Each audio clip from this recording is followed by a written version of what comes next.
Olá, eu sou Beto Ribeiro. E eu sou Carla Albuquerque. Eu vou tirar isso aqui, parece que eu estou te dando cutucadinha assim.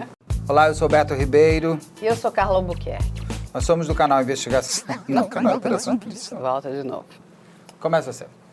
Olá, eu sou Carla Albuquerque. E eu sou Beto Ribeiro. Nós somos do canal Operação Policial e do programa Investigação Criminal. E olha o que chegou para vocês que pediram tanto.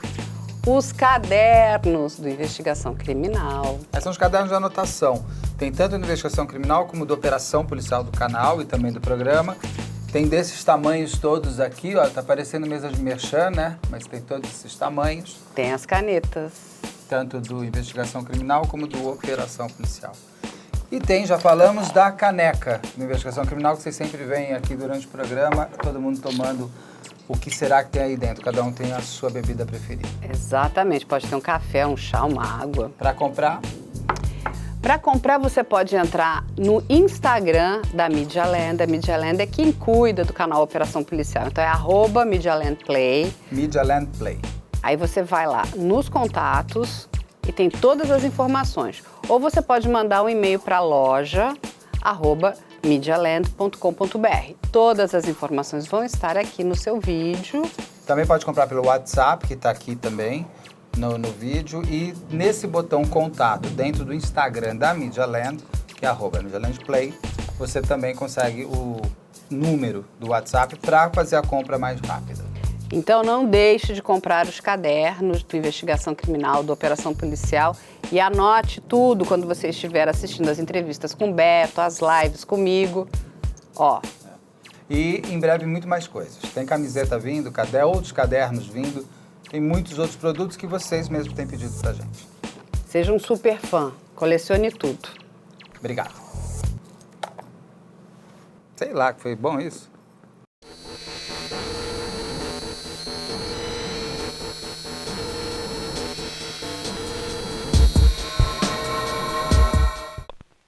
Falamos aqui sobre o caso Henri Borel. Não foi, como sempre fazemos, tão profundo, porque ele ainda é um caso em conhecimento.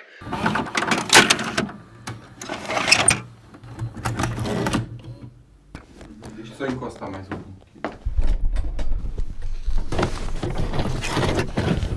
Bora. Pode ir lá. 1, 2, 3 e...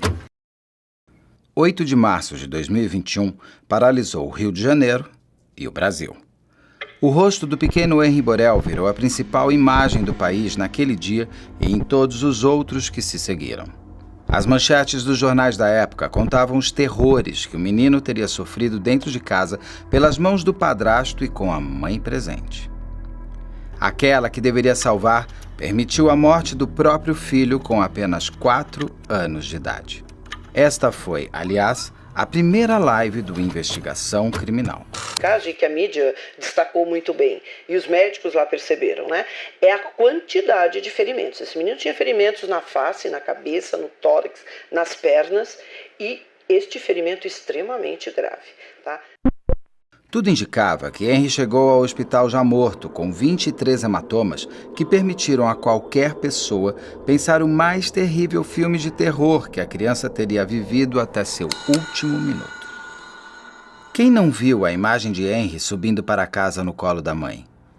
E quem não viu a imagem de Henri saindo em plena madrugada pelo mesmo elevador, no mesmo colo da mesma mãe, mas já inconsciente?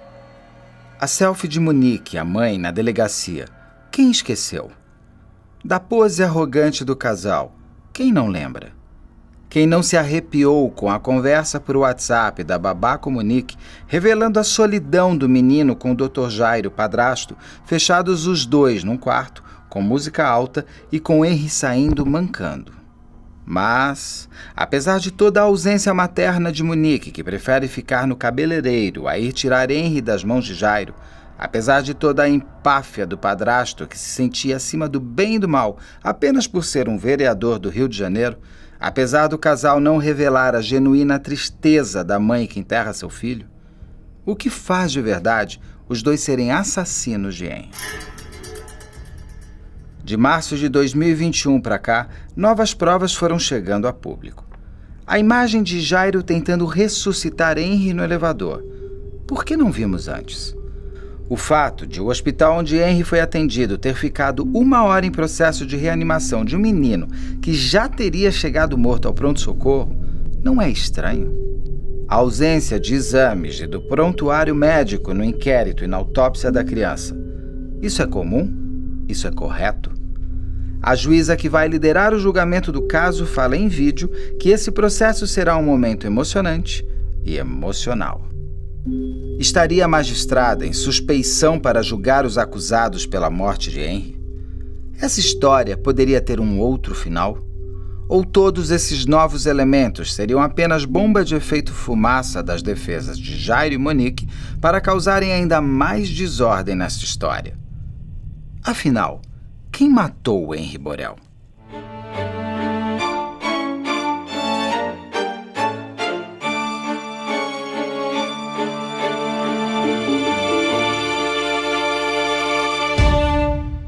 Olá, eu sou Beto Ribeiro, roteirista e entrevistador, e ao lado de Carla Buquerque, diretor de Investigação Criminal. Eu converso agora com o Dr. Cláudio Daledoni. O Dr. Cláudio é o atual e, espero, o último advogado de defesa do Jairo, o padrasto de Henry Borel, o ex-vereador conhecido como Dr. Jairinho. Dr. Cláudio, é sempre um prazer conversar com o senhor. Muito obrigado pelo seu tempo. O prazer é sempre todo meu. Estou à disposição. Doutor Cláudio, me conte uma coisa. O senhor acabou de entrar no caso do Henry Borel, que é um caso absolutamente icônico. Eu acho que entre ele e Isabela Nardoni, acho que são os dois casos mais fortes de crimes contra a criança. Tem o João Hélio também, do Rio, mas os dois por serem, em princípio, praticados dentro das suas próprias casas. A sua entrada nesse caso agora, o que muda nesse caso? O que aconteceu nesse caso para o senhor entrar agora? Eu fui chamado para compor uma equipe de advogados. O convite foi da doutora Flávia Frois, uma grande criminalista, uma grande tribuna, sem sombra de dúvida a maior tribuna que o Brasil já teve notícias. Ela é carioca, ela tem muita habilidade no plenário do Tribunal do Júri, também está sempre defendendo casos emblemáticos, casos de grande repercussão. A ideia dela, ao me convidar, foi de fazer uma equipe para agir defensivamente neste caso, que exige uma alta performance dos profissionais. Então, ela elencou profissionais, cada um atuando em um segmento específico, porque uma defesa dessa compreende profissionais com várias habilidades. Não adianta um profissional só e os profissionais somente ser um advogado criminalista para vencer tamanha repercussão, tamanho ódio que foi semeado durante esse 1 ano do caso Henry Borel. Fez 1 ano agora, né? Dia 8 de março. 8 de março de 2022 fez 1 ano da morte dele, né? Exatamente, dia 8 de março fez 1 ano. Então, buscou a doutora Flávia formatar uma equipe. Ela não é muito extensa, né? Mas formatou uma equipe suficiente a enfrentar essa histeria coletiva que virou o caso Henry Borel. Por que uma histeria coletiva? Histeria coletiva porque sempre quando tratamos de criança, nós temos pânicos, né? Nós temos a morte nas décadas de 80 e de 90 de crianças ritualizadas, e aquilo gerava o pânico satânico. Isso foi um fenômeno no mundo inteiro, e nós não passamos sem ter registros desastrosos e assombrosos disso. Nós tivemos o caso Evandro, que foi um erro hoje consagrado, onde 7 pessoas foram jogadas ao fogo, sendo absolutamente inocentes, suas famílias destruídas, um episódio negro da história da justiça brasileira, da história da civilização. Isso foi um episódio que acabou com as convicções do que é justo, do que é certo, do que é possível, do que é provável. Então, nós temos depois o pânico satânico em alguns casos, por exemplo, caso Giovana, que é o caso de ciganos, uma família cigana também foi acusada, jogada ao cárcere durante 5 anos, mas eu consegui absolver no júri. Nós temos o pânico satânico, no caso dos emasculados de Altamira, onde envolve crianças. E as crianças, infelizmente, morrendo por morte natural ou sendo assassinadas, que não são raros os casos, nós estamos enfrentando outro tipo de pânico. Eu chamo de pânico Nardoni. Hoje em dia, se uma criança falecer por causas naturais dentro de um ambiente em que se tenha ou uma madrasta ou um padrasto, a desconfiança já recai em um possível assassinato. Não são raros os casos em que se ensaiam efetivamente situações de acusações absolutamente falsas contra padrastos, madrastas, pelo perecimento de um enteado. Então, estou vivendo isso, falo daquilo que vi, falo daquilo que participei, eu não falo daquilo que li ou ouvi dizer. Desses casos de pânico satânico, eu atuei em pelo menos 3 desses que eu citei. Pelo menos não, em 3 deles eu atuei. Fui entrevistado, existem séries sendo feitas sobre isso, algumas já concluídas, outras ainda por terminarem. Eu estou falando do que eu vivi, do que eu testemunhei, do que eu presenciei. E hoje, sem nenhum medo de errar, nós vivemos a era do pânico Nardoni. Mas dentro do pânico Nardoni, a Isabela Nardoni foi morta pelo pai e pela madrasta, provado pericialmente. E no caso do Henri Borel, o que você está querendo dizer é que não foi, o padrasto e a mãe não tiveram qualquer envolvimento com a morte dele, é isso? Eu não estou querendo dizer, estou afirmando, com base na prova pericial, com base na sequência de exames e laudos feitos, que não ocorreu ali uma cena de homicídio. O que ocorreu? Não ocorreu uma cena de homicídio. Essa criança foi entregue, toda vomitada para a mãe, que levou ela para o quarto, que levou ela para a sala. Essa criança saiu viva, essa criança deu entrada no hospital viva, essa criança registra lesões que indicam que ela estava viva quando recebeu massagem cardíaca, a despeito das testemunhas em juízo falarem que ela havia chego ali já falecida.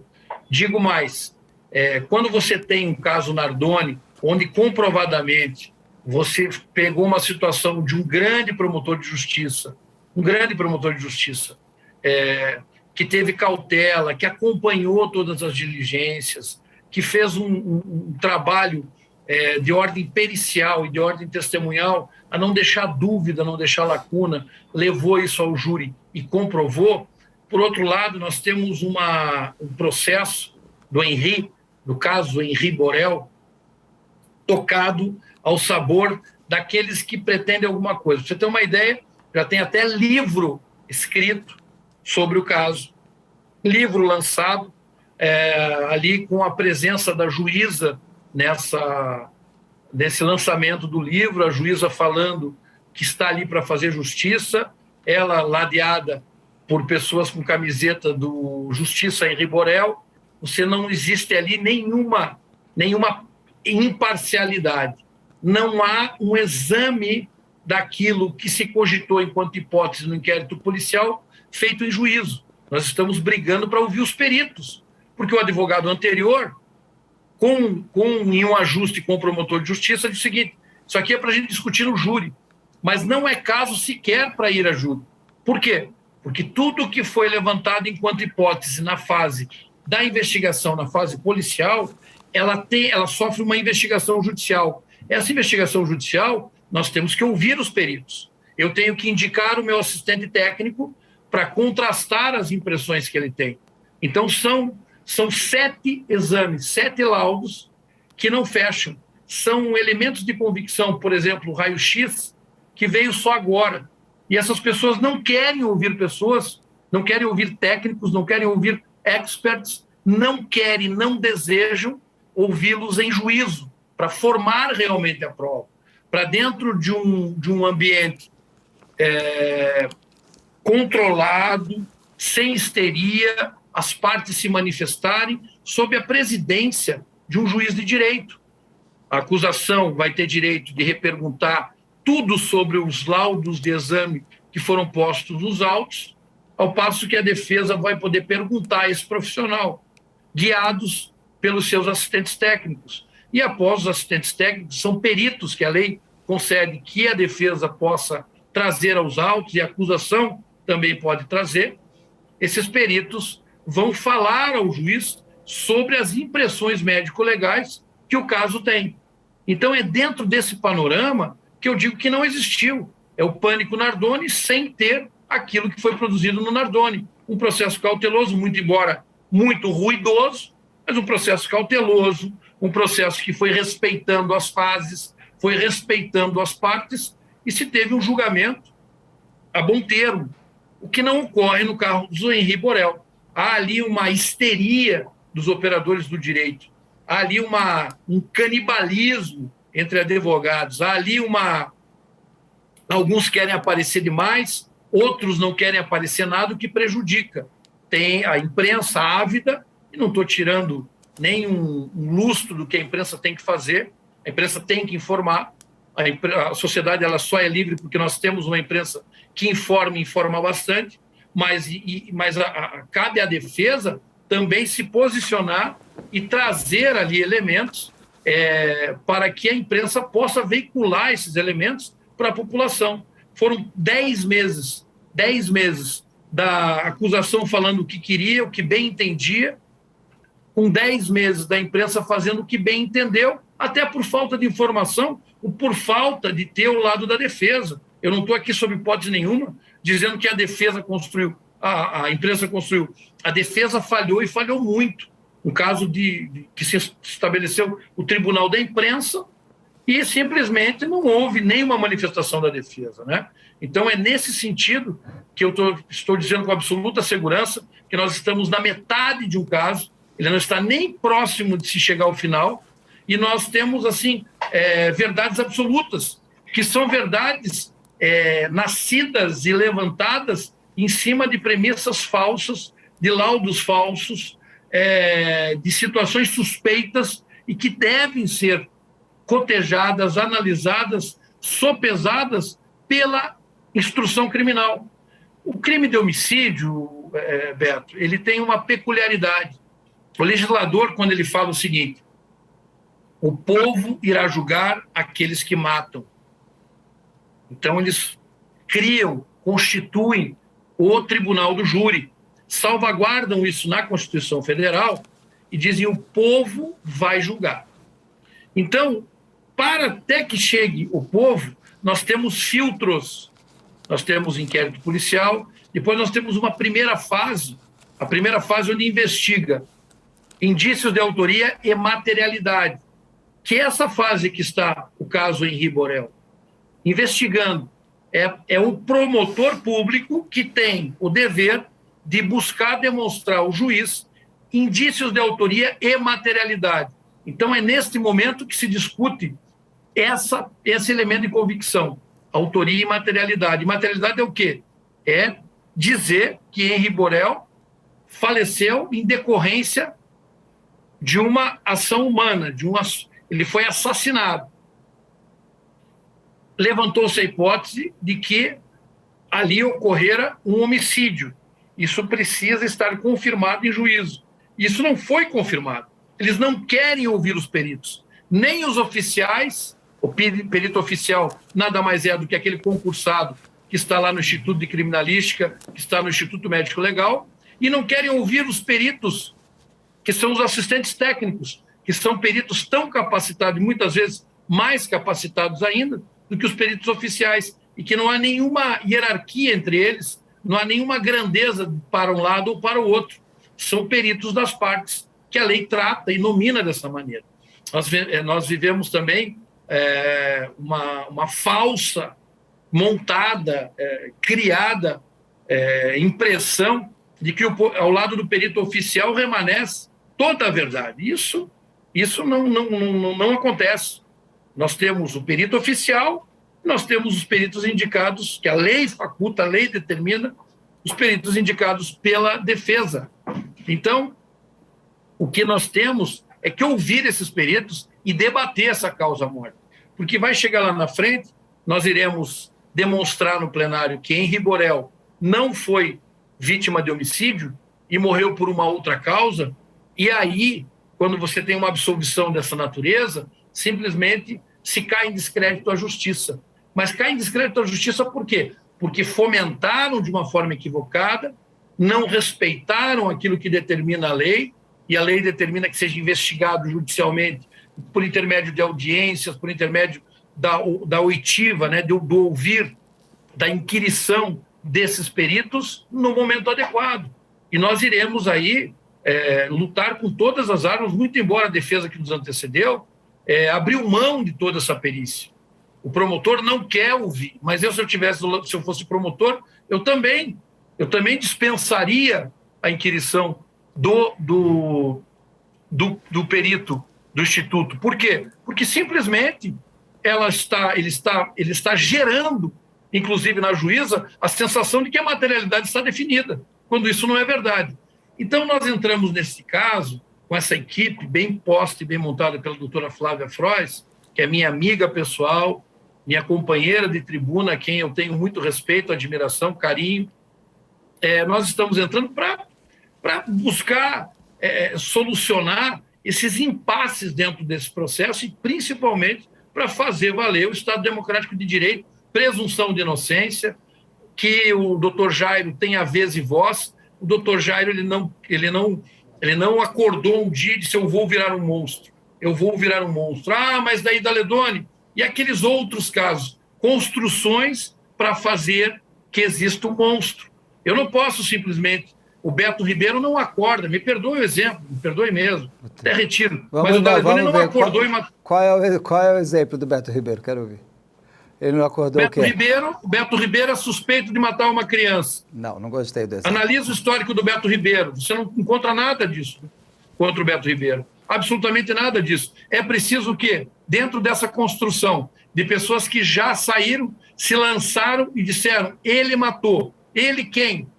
O Beto Ribeiro. Para que eu possa derrubar o Beto Ribeiro, que tem uma conduta ilibada, para que eu possa acabar com o Beto Ribeiro, que tem um proceder certo na vida, o que eu tenho que fazer? Eu tenho que criar um monstro. Então, eu sempre digo, as pessoas não acordam e vão estuprar alguém. Elas têm um padrão de conduta anterior, que, se bem investigado, bem verificado, você vai entender que lá atrás ele mexeu com alguém, lá atrás aconteceu alguma coisa que ficou obscura.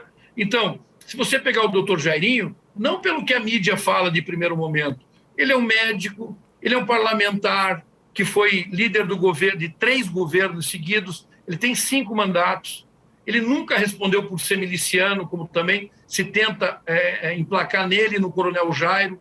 O Coronel Jairo nunca foi miliciano, é um homem que tem 5 mandatos de deputado estadual, 5 mandatos de vereador, tem uma liderança ali dentro. Eu digo o seguinte, Beto, que infelizmente esse processo, o que eu posso dizer também dele é que virou um escoadouro de paixões subalternas. Se transformou num espetáculo. Esse espetáculo faz com que a justiça seja uma vítima de tudo isso. Por quê? Porque você tem ali peritos que funcionaram ganhando ali relevo e ganhando chefia. Você tem livros sendo já publicados dizendo que é uma morte anunciada. Eu vejo isso com um pesar imenso, porque é uma ameaça contra todo mundo. E daí? E se eu incomodar muita gente? Será que o Daledoni não vai ser a bola da vez?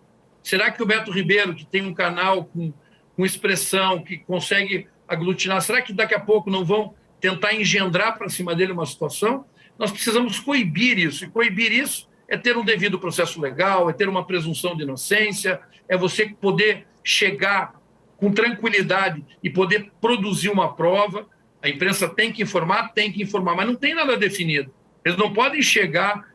O doutor Jairinho, que espancou o Henri Borel, que matou... Não tem como fazer isso, né? Você não pode transformar jornalistas em juízes e editores em desembargadores. Então, esse tribunal da imprensa que começa com a condenação, nós temos que enfrentá-lo. Nós temos que enfrentá-lo com técnica, nós temos que enfrentá-lo com coragem, e é para isso que essa defesa se coloca. O momento de discussão do caso Henri Borel, é o momento de saber, de investigar judicialmente se essa criança foi assassinada. Eu tenho elementos mais do que suficientes de ordem técnica, de ordem médico-legal, de ordem pericial, que indicam que essa criança não foi assassinada. Por quê? Como assim? Eu ia te perguntar isso. Então o Henry teria morrido de quê e por quê? A causa médica que Henry Borel acabou falecendo, ela será exposta por um conjunto de médicos legistas que nós estamos trazendo, não só para o processo, como também para a imprensa, porque eu tenho que enfrentar esse tribunal de imprensa. Eu vou dar satisfação à sociedade por intermédio da imprensa que vai veicular isso. Mas eu, primeiramente, necessito, e essa é a luta desse momento, nós estamos com habeas corpus para que o tribunal determine que esses nossos peritos sejam ouvidos, porque a juíza não quer ouvir, o promotor não quer ouvir, porque o advogado anterior não quis ouvir ninguém, o que é um erro absurdo, porque essa fase judicial, a gente não está dizendo assim, o doutor Jairo e a Monique são culpados ou são inocentes. Não, nós estamos ali a determinar se existe prova material suficiente para que eles sejam realmente remetidos a júri e contra eles pese uma fundada suspeita que o júri vai decidir. É tudo no campo da suspeita. E pelo que eu estou vendo, nós temos aí uma definição por parte da imprensa, por parte da polícia. A polícia não decide nada. Delegado de polícia não é juiz de direito. Delegado de polícia, sei quando muito, apura fatos, levanta hipóteses. Essas hipóteses, via de regra, 70% das vezes, elas naufragam quando se chega em juízo, quando ela é combatida com o contraditório, elas não resistem ao contraditório e ampla defesa, porque são feitas de forma unilateral e, deste caso, muitas vezes, sendo feita aí para conquistar aí as luzes da ribalta. Infelizmente, eu falo isso com pesar, com dor no coração, nós estamos vivenciando isso em tempos de hoje, 2022. É só olhar o teu canal aí que você vai passear por uma série de casos mal investigados, mal feitos, que acabaram ganhando uma notoriedade na mídia, a mídia impulsionada por notas oficiais, né? Eu quero fazer aqui uma meia-culpa, não minha, mas da minha área, né? Da área da justiça, que vai e coloca nota oficial, o que é muito forte para o jornalismo brasileiro. Então, a nota oficial está dizendo isso, sabe? Nós precisamos de uma consciência do jornalismo como um todo, que existe um outro lado, que a nota oficial ela tem peso, mas um profissional do direito que está defendendo um acusado e que demonstre ali com coerência que existem elementos que fazem frente àquela nota oficial, eles têm que ser ouvidos, entendidos, interpretados e veiculados com a mesma força, com a mesma maneira, com o mesmo viés para informar a coletividade. Doutor Cláudio, quando o senhor fala para mim que a juíza e o promotor não querem ouvir a perícia, o senhor está me dizendo que eles não querem ouvir a perícia da polícia técnico-científica ou a perícia particular das defesas? Nem a perícia técnico-científica produzida pela polícia e nem a perícia dos assistentes técnicos indicados pela defesa. E o que tem nos laudos da perícia da polícia técnico-científica ou da defesa que conseguiriam mudar a história e contar um outro fim? O que ele tem ali de elementos que tirariam o Henry de um assassinato pelas mãos do Dr. Jairo e da Monique? É tão forte o que tem ali que eu não posso pegar e antecipar para você. Tá. Nós estamos no meio de uma discussão na 7ª Câmara Criminal, no Tribunal de Justiça do Rio de Janeiro, para que o tribunal determine que essas provas possam ser produzidas no processo. Então, assim, eu me comprometo com você. Tá. Eu me comprometo. Tão logo nós tenhamos essa questão definida no processo, eu trago aqui para o teu canal os médicos legistas e os peritos criminais, mas são coisas assim que vão abalar todas as certezas do caso Henry Borel, que vão abalar todas as certezas desses que apontam o dedo, dizendo que o doutor Jairo, que é pai, que é médico, que é um homem de 44 anos, que nunca registrou um antecedente criminal, que nunca teve ninguém reclamando que ele foi violento, que ele é torturador, que ele é abusador, que ele é isso ou aquilo, esse homem com certeza vai ter o que é dele, que é o justo juízo, que é a justiça. Porque você veja, a vida pregressa do Dr. Jairo, nós temos pelo menos 4 mulheres que se relacionaram com ele e que dão uma outra conotação a tudo que viveram. Não relatam ameaça, não relatam violência, Mas não e relatam as nada. outras mulheres que relatam ameaça, relatam violência? Se eu não me engano, tem até um boletim de ocorrência contra ele. Tem uma menina, uma das filhas de uma das namoradas dele, que ele teria não abusado sexualmente, mas abusado mentalmente da menina, até batido nela. E essas outras? Que ele Tem uma tem. menina de 3 anos de idade que está dizendo agora, ela conta lá, acho que com 15 anos de idade, que ela lembrou agora que com 3 anos de idade ele pisou em cima dela dentro da piscina. É o caso de histeria coletiva. Então, mas não tem um boletim de ocorrência contra ele, de uma dessas mulheres? Mais boletins de ocorrência. Tem uma namorada dele que disse, há 5 anos atrás, eu tive uma relação com ele que eu não consenti. Há 5 anos atrás. Mas o boletim é de agora? Tudo de agora. É tudo de agora. É tudo pós-Henri Borel. Só- Não existe nada anterior. Então, só depois É a do Henri construção do Borel, monstro. então, só depois do Só Henri depois. Borel que essas mulheres apareceram relatando essas violências que o Dr. Jairo teria cometido contra elas ou contra os filhos delas. Não são antes. Absolutamente todas. Todas elas são feitas após o caso Henri Borel, numa nítida construção de um perfil do monstro. Mas e, por exemplo... Porque essa história, para parar em pé, ela tem que ter uma vida anteacta, ela tem que ter. E quem orquestra contra o doutor Jairo, contra o coronel Jairo, sabe disso. Que para parar em pé uma história dessa, você tem que ter o perfil do monstro. E aí vem a orquestração dessas pessoas dizendo que ele era um homem violento, tudo depois do caso Henri Borel. Que é o que o senhor me falou há pouco tempo, que a pessoa não acorda estupradora, não acorda assassina. Se você olha o passado dela, ela teria momentos ali que ela já apontaria para aquilo. Que no caso do Dr. Jairo haveria essas mulheres que têm, essas crianças que falam, mas como vem tudo depois de Henri Borel, que na verdade o senhor quer inclusive desclassificar essas ocorrências que elas garantem que aconteceram, é isso? Todas essas tentativas de tornar Dr. Jairo um monstro, eu as desqualifico, porque elas têm uma razão de existir, e as classifico como uma cruel, desumana e criminosa maneira de construir o perfil de um homem violento, de um torturador, de um estuprador. Mas isso nenhuma pessoa falou anteriormente.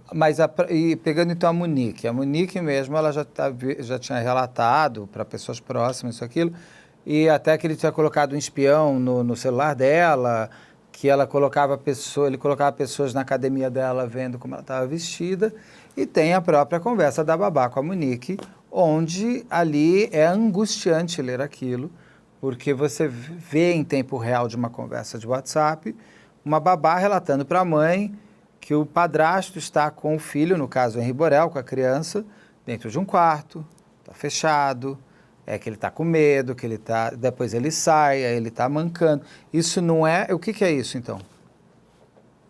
Veja, isso em juízo ela explica, né? A babá explica esse juízo. O que ela explica? Porque ela já mudou de versão 3 vezes. Uma pessoa que muda de tantas vezes de versão não é muito confiável, né? Eu também tenho minhas suspeitas sobre uma pessoa que muda de versão uma vez. Você calcula ela mudar de versão, ela tem eu imagino que dentro desse turbilhão, como é que fica a cabeça de uma pessoa dessa? Agora, não a condeno e nem a santifico. O que acontece em processo criminal, Beto, é uma coisa muito clara. Isso acontece em todos os processos criminais de pequena, de média ou de grande repercussão. Isso tudo você tem que dirimir através da prova pericial. Essa é a prova muda que não mente. Essa é a prova muda que não mente.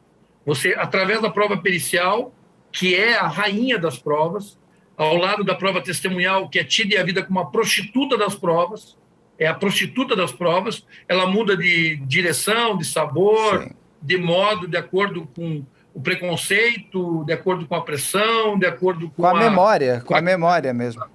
Memória, eu costumo dizer, né, em casos que as pessoas exigem assim, não, mas a pessoa que estava ali não viu isso. Ora, um fato criminoso, ele não é olhado por todas as pessoas que estão naquele ambiente do mesmo jeito. Não é um filme que todo mundo está assistindo cenas. Um enxerga um lado, o outro ouve outro, o outro não ouviu aquilo. Não ouvir não quer dizer que não aconteceu. Então, quando nós temos no direito, e o legislador é muito feliz nisso, no Código de Processo Penal, que diz que para reconstruir um fato criminoso, nós temos que ter prova pericial, testemunhal, documental. Então, tudo isso tem que ser levado. E tem um momento. Nos casos dos crimes contra a vida, o momento é esse. Nós temos que debater essa prova. E aí eu pergunto, a quem interessa não ouvir? Não. Por que não ouvir? Tudo bem, mas... Quantos interesses estão em jogo nisso? Mas o que a babá diz? Porque o WhatsApp ele é o que está ali relatado. Não tem muito interpretação. Tem? Mas não necessariamente.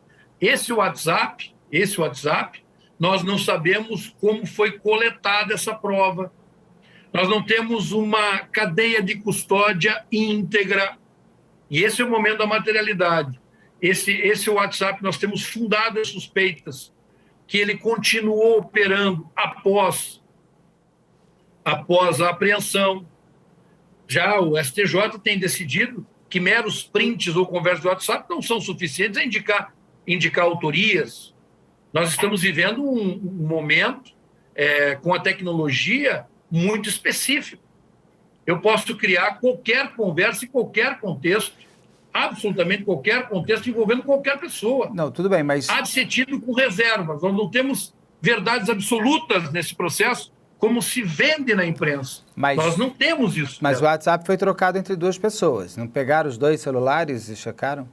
Não, claro que não. E vocês estão pedindo isso até para desqualificar o WhatsApp da babá, porque só com o WhatsApp da babá ele tem ali uma história. O que me choca ali é, inclusive, a mãe, a Monique, não largar tudo e ir atrás do filho. Porque eu não consigo entender uma mãe que fica no cabeleireiro com a babá falando que seu filho está sendo torturado dentro de um quarto. E ela fica... não dá. Eu não consigo entender. Aí é o meu direito de não entender. Eu também não entendo. Mas... Eu não entendo. Eu sou pai e eu também me causo espécie que uma mãe de um único filho, e a Monique é uma mulher instruída, uma mulher preparada. Uma pedagoga. Estamos falando de pessoas pedagoga, estudiosa, que trabalha com voraz criança. Leitora, trabalha com criança, ela tem sensibilidade, diretora de escola. Nós não estamos falando de uma pessoa desajuizada, desabrigada, vulnerável, né? Que você, por vezes, você encontra pessoas que são assim, descomprometidas ali com a guarda da criança. Ela sempre foi, e eu tenho certeza que sempre será uma mãe zelosa. Ela jamais iria ficar ali se isso fosse verdade, se isso tivesse uma conotação que essa criança estivesse ali a quatro paredes sendo torturada, ela jamais iria permanecer da forma com que tentam fazer com que ela figurou. Mas a Monique, ela nega, então, aquele WhatsApp? Eu não posso falar em relação só a Monique, ela, porque ela já não está advogada dela, eu imagino. Mas é que essa seja uma prova... Eu acredito que a prova do WhatsApp seja uma prova, é quase uma prova cabal para que... Ela é matemática. Se aquilo está tudo correto, ali é de 1 mais 1 vai dar 2. Então, o que eu quero dizer é o seguinte... Não é matemática.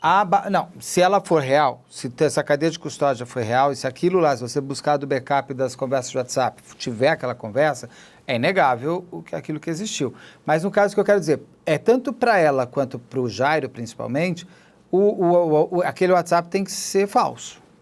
para ser melhor para eles. O que é eles... A babá diz o quê? Que aquele WhatsApp não existiu? Não, ela disse que a situação não era uma situação de tortura, não era uma situação de agressão. Ela fala isso em juízo. Agora, você tem o grande... Nós temos problemas, né?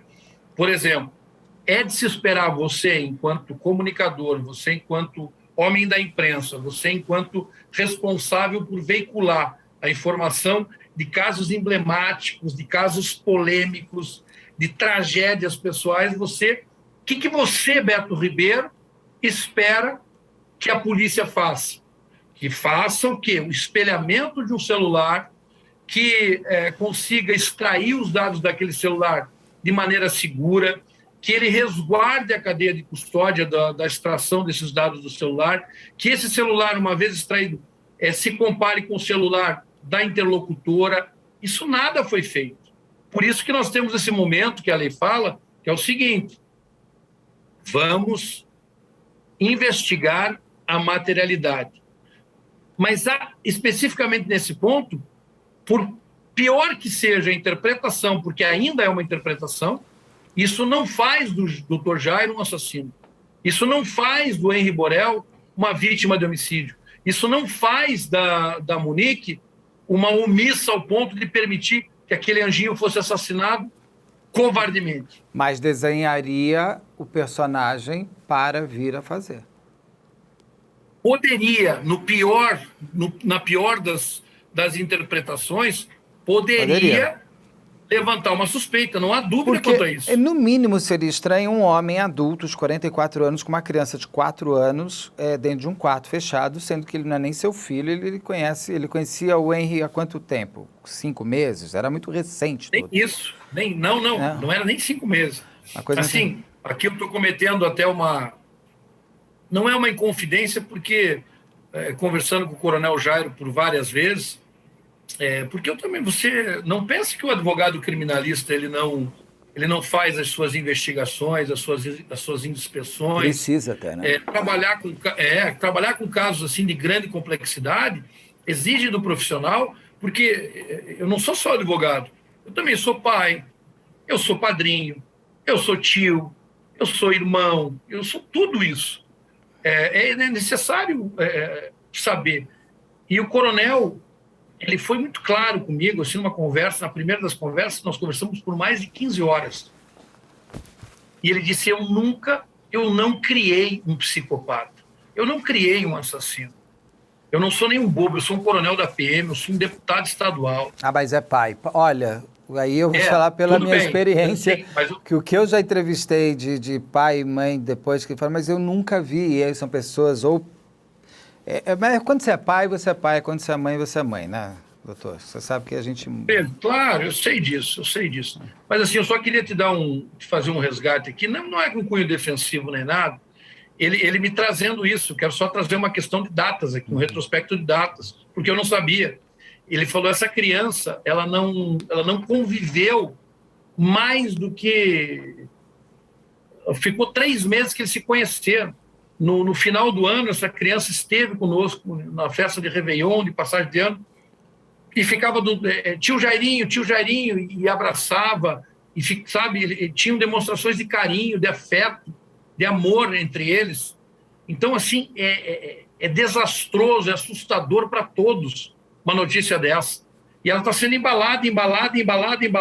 É como o seguinte, aquelas mulheres lá de Guaratuba, a Celina e a Beatriz, uma psicóloga, uma mãe zelosa que cuidava das creches da cidade, que dava de comer aos pobres, virou uma adepta de satanismo e que confessou o crime. Então, assim, acontece as fartas. Mas ali foi sob tortura, ali eu acho que é uma enfermaria um pouco diferente.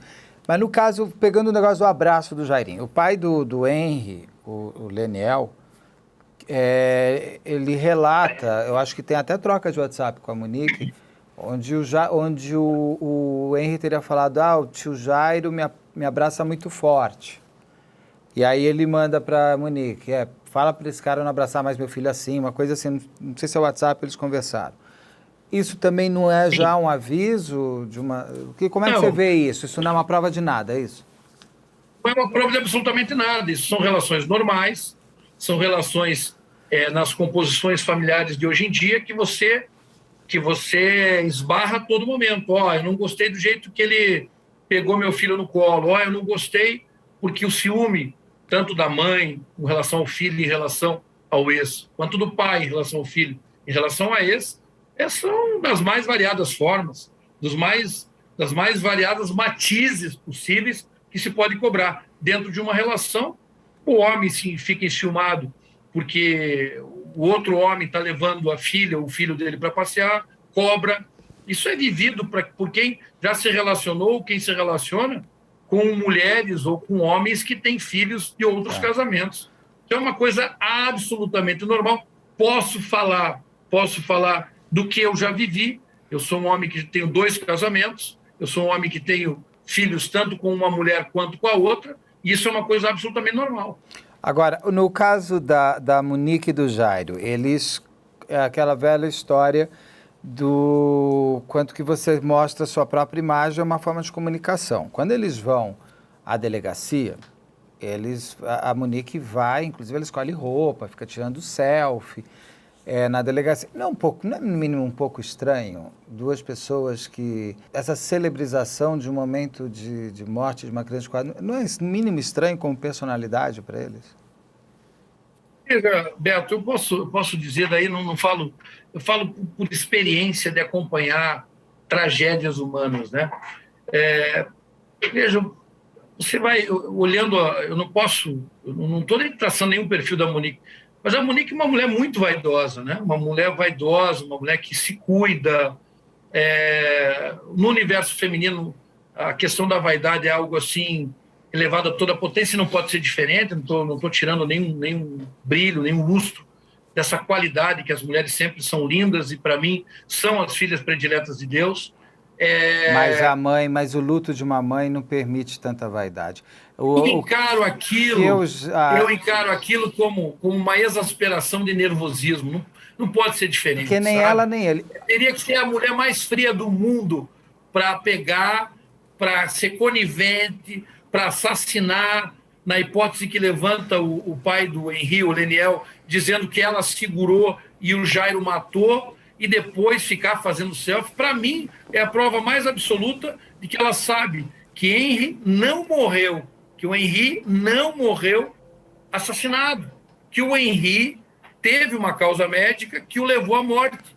Poxa. Existem outras suspeitas, Beto Ribeiro, outras suspeitas que hoje essas defesas, elas estão assim, a defesa da Monique, a defesa técnica da Monique até ensaia um antagonismo, né, com o próprio Jairinho, achando que alcunhar, pintar o doutor Jairo como o pior dos homens vai trazer algum benefício para a Monique, né? Um ledo engano, isso é uma bobagem. Eu vou entrar nessa separação, que é importante até para entender quais são as estratégias. Mas uma pergunta antes. A famosa frase, quem não deve, não teme. Quando eles vão ser presos, eles têm um cuidado de correr, jogar celular pela janela, apagar coisas. Não seria um ato contrário, inclusive? Peraí, eu te provo. Se eu for envolvido naquele exemplo que você deu o meu nome, a primeira coisa que eu vou te dar, pega meu celular, pega meu notebook. Eu quero provar, inclusive, que não tem nada disso. Eu não tenho nada a esconder. Por que eles saíram jogando celular pela janela, apagando coisa? Concordo com você, Beto. Eu concordo com você. É extremamente desconfortável você vivenciar uma situação dessa enquanto defensor constituído em um problema gravíssimo de impacto até internacional, e que você, dentro da técnica, dentro do tecnicismo médico-legal, você entende que esse menino não foi assassinado, e você ser confrontado com uma situação dessa.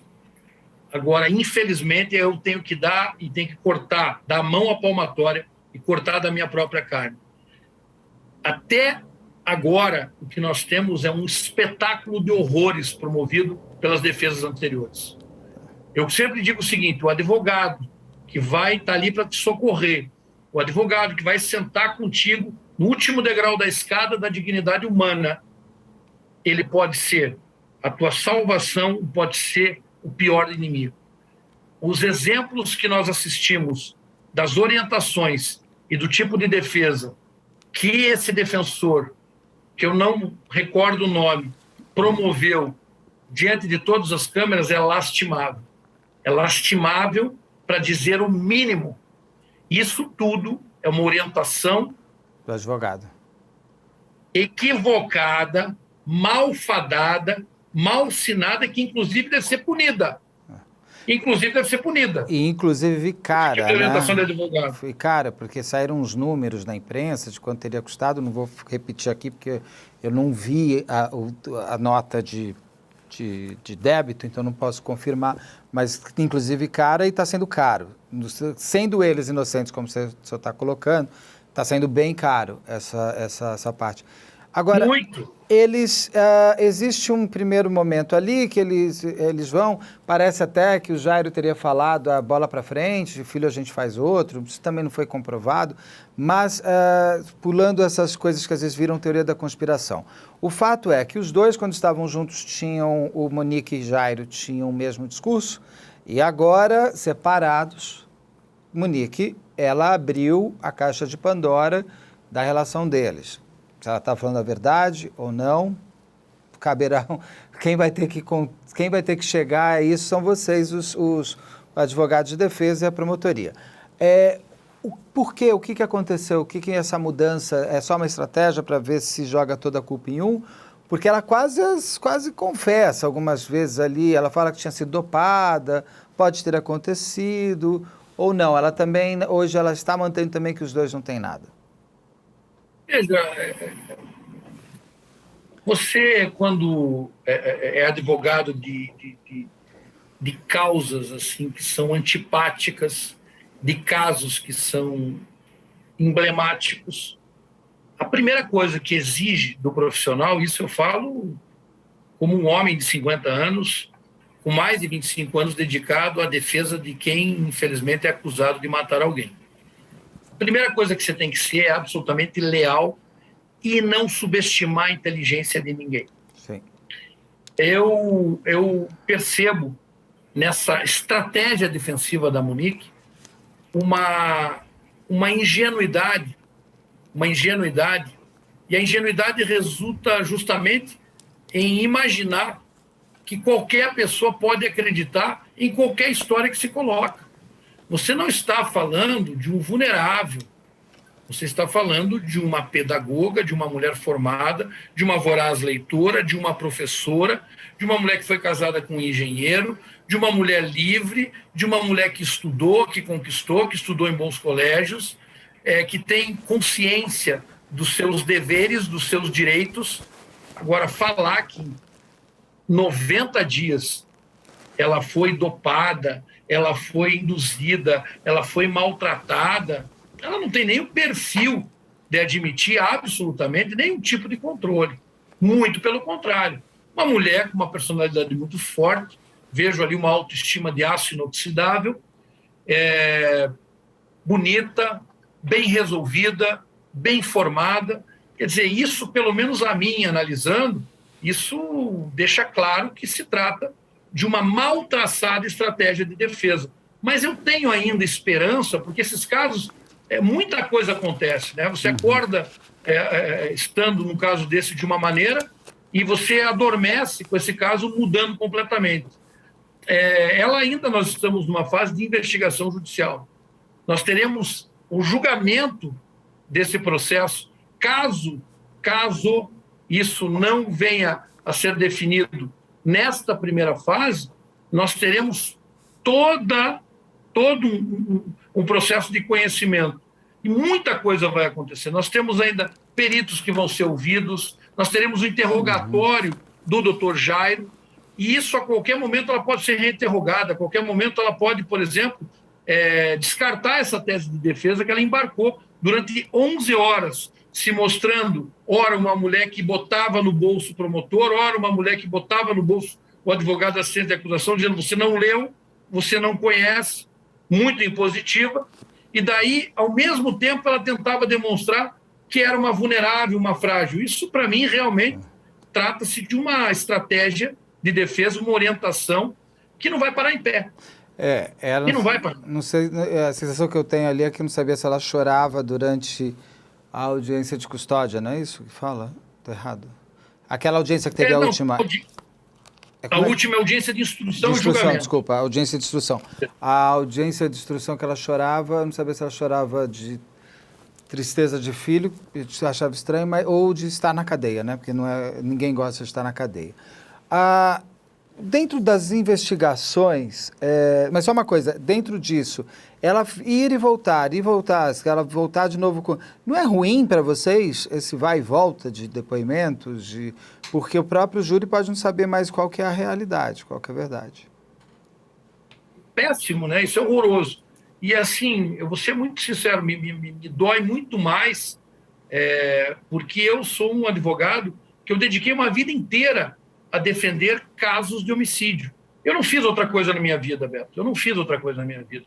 Então você vê lá pessoas que nunca fizeram júri na vida, se colocando na condição assim de senhores absolutos da orientação são todos advogados. Muito bem, são todos advogados. Mas existe uma expertise naqueles que já a longa data vêm defendendo causas dessa natureza. Há uma bagunça, como eu disse, até em recente entrevista coletiva, há uma bagunça, e que nós estamos aí com a equipe de defesa do Dr. Jairo buscando arrumar, buscando consertar, né? São absolutamente 10 meses que um advogado anterior, diante de uma crise de imagem violentíssima, se posiciona da seguinte maneira: eu vou falar no processo, eu só falo no processo. Ao passo que quando a doutora Flávia Frois, contratada que foi para fazer uma investigação defensiva, foi apresentada, aí ele foi à imprensa para esculhambar a vida da doutora Flávia Frois. Então, assim, esse canibalismo que ocorreu entre as defesas só faz bem a uma coisa,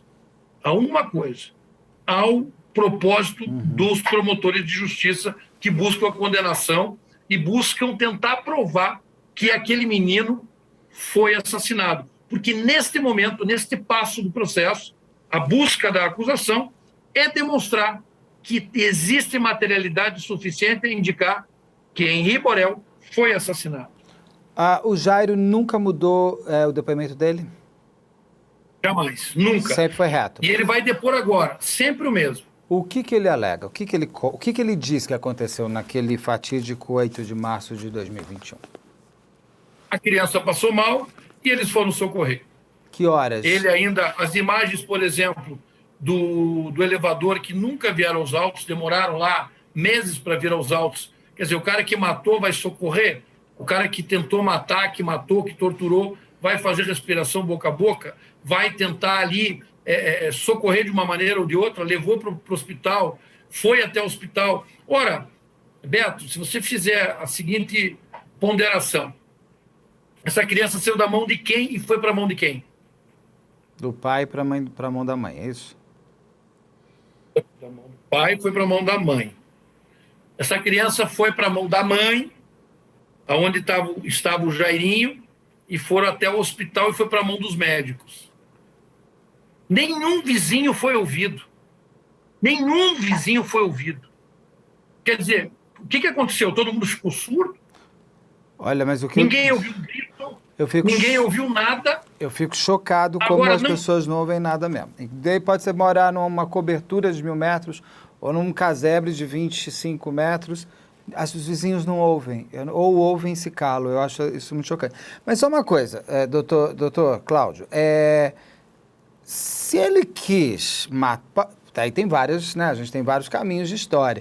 Essa menina que realmente estava dormindo, o Jairo acorda, vai maltratar o Henry por um prazer, vamos dizer que ele tem esse prazer, e vai além, ele não percebeu, e volta, ele tem que fazer de conta que ele não fez nada. Então até seria dentro do personagem de não aconteceu, eu não fiz nada, eu tenho que parecer ser um salvador. O outro, se eu matei, só eu sei que matei, eu tento aqui pegar e fazer de conta para todo mundo que eu estou tentando salvar o menino. Então, assim, o fato de ele ter tentado ou não fazer o boca a boca, não sei, o Alexandre Ardoni estava lá embaixo com a filha, depois ele jogar da janela e fazendo a cena de um pai que viu uma filha no jardim. Fica difícil, não dá. Eu entendo o seu raciocínio, que a lógica seria, se ele matou, por que ele tenta salvar? Mas a gente sabe que as pessoas também criam outros personagens ali para tentar se salvar, né? Antes de mais nada. Agora, ele diz que ele acorda e ouve um barulho e o Henry estava caído dentro do quarto deles, é isso? Veja, ele é chamada a atenção dele por conta do que ocorria. Ele traz a atenção da Monique, a Monique vai socorrer, eles verificam essa situação e vão direto ao Barrador. Eu não posso entrar muito em minúcias, porque ele vai ser interrogado agora. Entendi, tá. Então depois entrar em detalhes. Então depois vai ter que me dar uma nova entrevista, me contando isso. Mas assim, não tenha dúvida, uma nova entrevista. Inclusive, eu convido que a tua equipe esteja lá do meu lado. Não é estar lá naquele momento reservado aos jornalistas. Eu acho que se a imprensa pode tudo. Eu sou dessa opinião. Como o teu formato é um formato documentário, né? Eu acho que cabe. Que dia vai ser? O teu equipamento, alguém da tua equipe, estar ali na tribuna mesmo, captando tudo, ao vivo e a cores. Mas eu consigo entrar? Consegue, claro que consegue. Por que não? Que dia vai ser? Eles estão marcando, nós conseguimos... o adiamento seria dia 16 agora, mas eles estão remarcando essa audiência em virtude eles vão aguardar primeiro o julgamento do habeas corpus para definir se vão ouvir ou não vão ouvir todos os peritos. Porque todas essas suspeitas, Beto, que você levanta, e levanta de uma forma inteligente, e levanta porque tem que levantar, e essas questões podem soar estranhas, mas o estranho não pode conduzir porque eu suspeito, porque eu acho, porque pode ser, não pode levar à certeza do cometimento de um assassinato. O que pode levar é, sim, a conclusão de médicos legistas capacitados que enxergam uma série de falhas que precisam ser ouvidos. E isso não está nos sendo facultado fazer. Eu vou entrar nessa... defesa anterior... Da defesa anterior... A defesa anterior abriu mão. A defesa anterior abriu mão dessas perícias, desses peritos serem ouvidos. Mas por quê? No momento crucial. Por falta de habilidade de defesa? Olha, eu só posso entender que é falta de habilidade. Eu só posso entender que é falta de habilidade ou imaginando que isso iria se resolver no júri. Mas esse não é um caso de júri. Sim. Os crimes dolosos contra a vida são resolvidos no júri, mas esse não é caso de júri porque nós não temos ali a prova, uma vítima de homicídio. Não temos materialidade para isso. Então eu não vou conseguir saber qual foi a dinâmica interna no apartamento, porque ele vai dar o depoimento agora, a gente não consegue entrar nessas minúcias, assim. Até em respeito à tua imparcialidade, eu convido você, ou o membro da equipe, eu não sei como é que é a disposição, para estar presente no interrogatório. Vou tentar mesmo, vou tentar de verdade. Se não eu, alguém da equipe. Agora, o que a investigação errou nos seus olhos? Errou em vários pontos. Ela errou em vários pontos. Se é que errou. Estou perguntando assim, para deixar claro uma coisa aqui. Eu não estou dizendo que a investigação errou. Dentro da análise do Dr. Cláudio Daledoni, existem erros de investigação. Então, eu preciso saber dele. Se houve erro de investigação, que erro foi esse? Teve mais erros? O que aconteceu? Fundamentalmente, o que eu enxergo que não andou bem a investigação foi no aspecto da espetacularização absoluta deste caso. Esse é o primeiro erro. As pessoas que estão ali investigando, que estão apurando, elas acabam por virar reféns das suas próprias hipóteses. E é de se esperar dos profissionais, dos delegados experientes que eles não publicizem a esse ponto. Mas se a causa naturalmente se publicizar e exigir desses profissionais isso, eles têm que ser uma folha em branco. Porque o que se enxerga é que esses profissionais acabam virando reféns das suas próprias hipóteses. É facultado, é lícito o delegado de polícia eleger uma hipótese e investigar essa hipótese. Mas ele não pode ter essa hipótese como única e absoluta. E aí eu aponto que não andou bem também pela segunda vez, quando deixou de investigar outras hipóteses ali plausíveis, outras hipóteses palpáveis, outras hipóteses que deveriam ser investigadas. Que são, inclusive, as hipóteses ou os caminhos de investigação que vocês apontam como possíveis, é isso? Como uma morte de causa natural, por exemplo. Uma morte de causa natural, ou uma morte, algo já sabe, uma linha de defesa, uma linha de investigação que foi desprezada, por exemplo, são fatos curiosos. Por que a todo tempo o Leniel estava na companhia de um policial civil muito experiente, muito bem quisto, muito bem visto por toda a polícia? Todo o tempo ele estava com esse policial. Não é de se desconfiar, porque se desconfiou, por exemplo, da Monique tirar uma selfie, ou do jeito dela se vestir, ou do rabo de cavalo dela, que era um rabo de cavalo mais em cima e não mais embaixo. No campo da suspeita e das hipóteses, existem muitas coisas estranhas nesse caso e que simplesmente foram descartadas. Então, o doutor Jairo, médico, 44 anos, pai de família, porque tem filho, porque já teve o casamento, já teve outras relações, vereador por 5 mandatos, ele acabou se afigurando como principal suspeito. Simplesmente se eliminou qualquer possibilidade de investigação que não fosse por esse caminho e se transformou num processo criminal. Mas nós temos a investigação judicial. Tudo está em tempo. Quando você me pergunta sobre o que você acha que foi errado na investigação, eu te respondo que não andou bem nesse sentido. Que uma coisa leva a outra, Beto.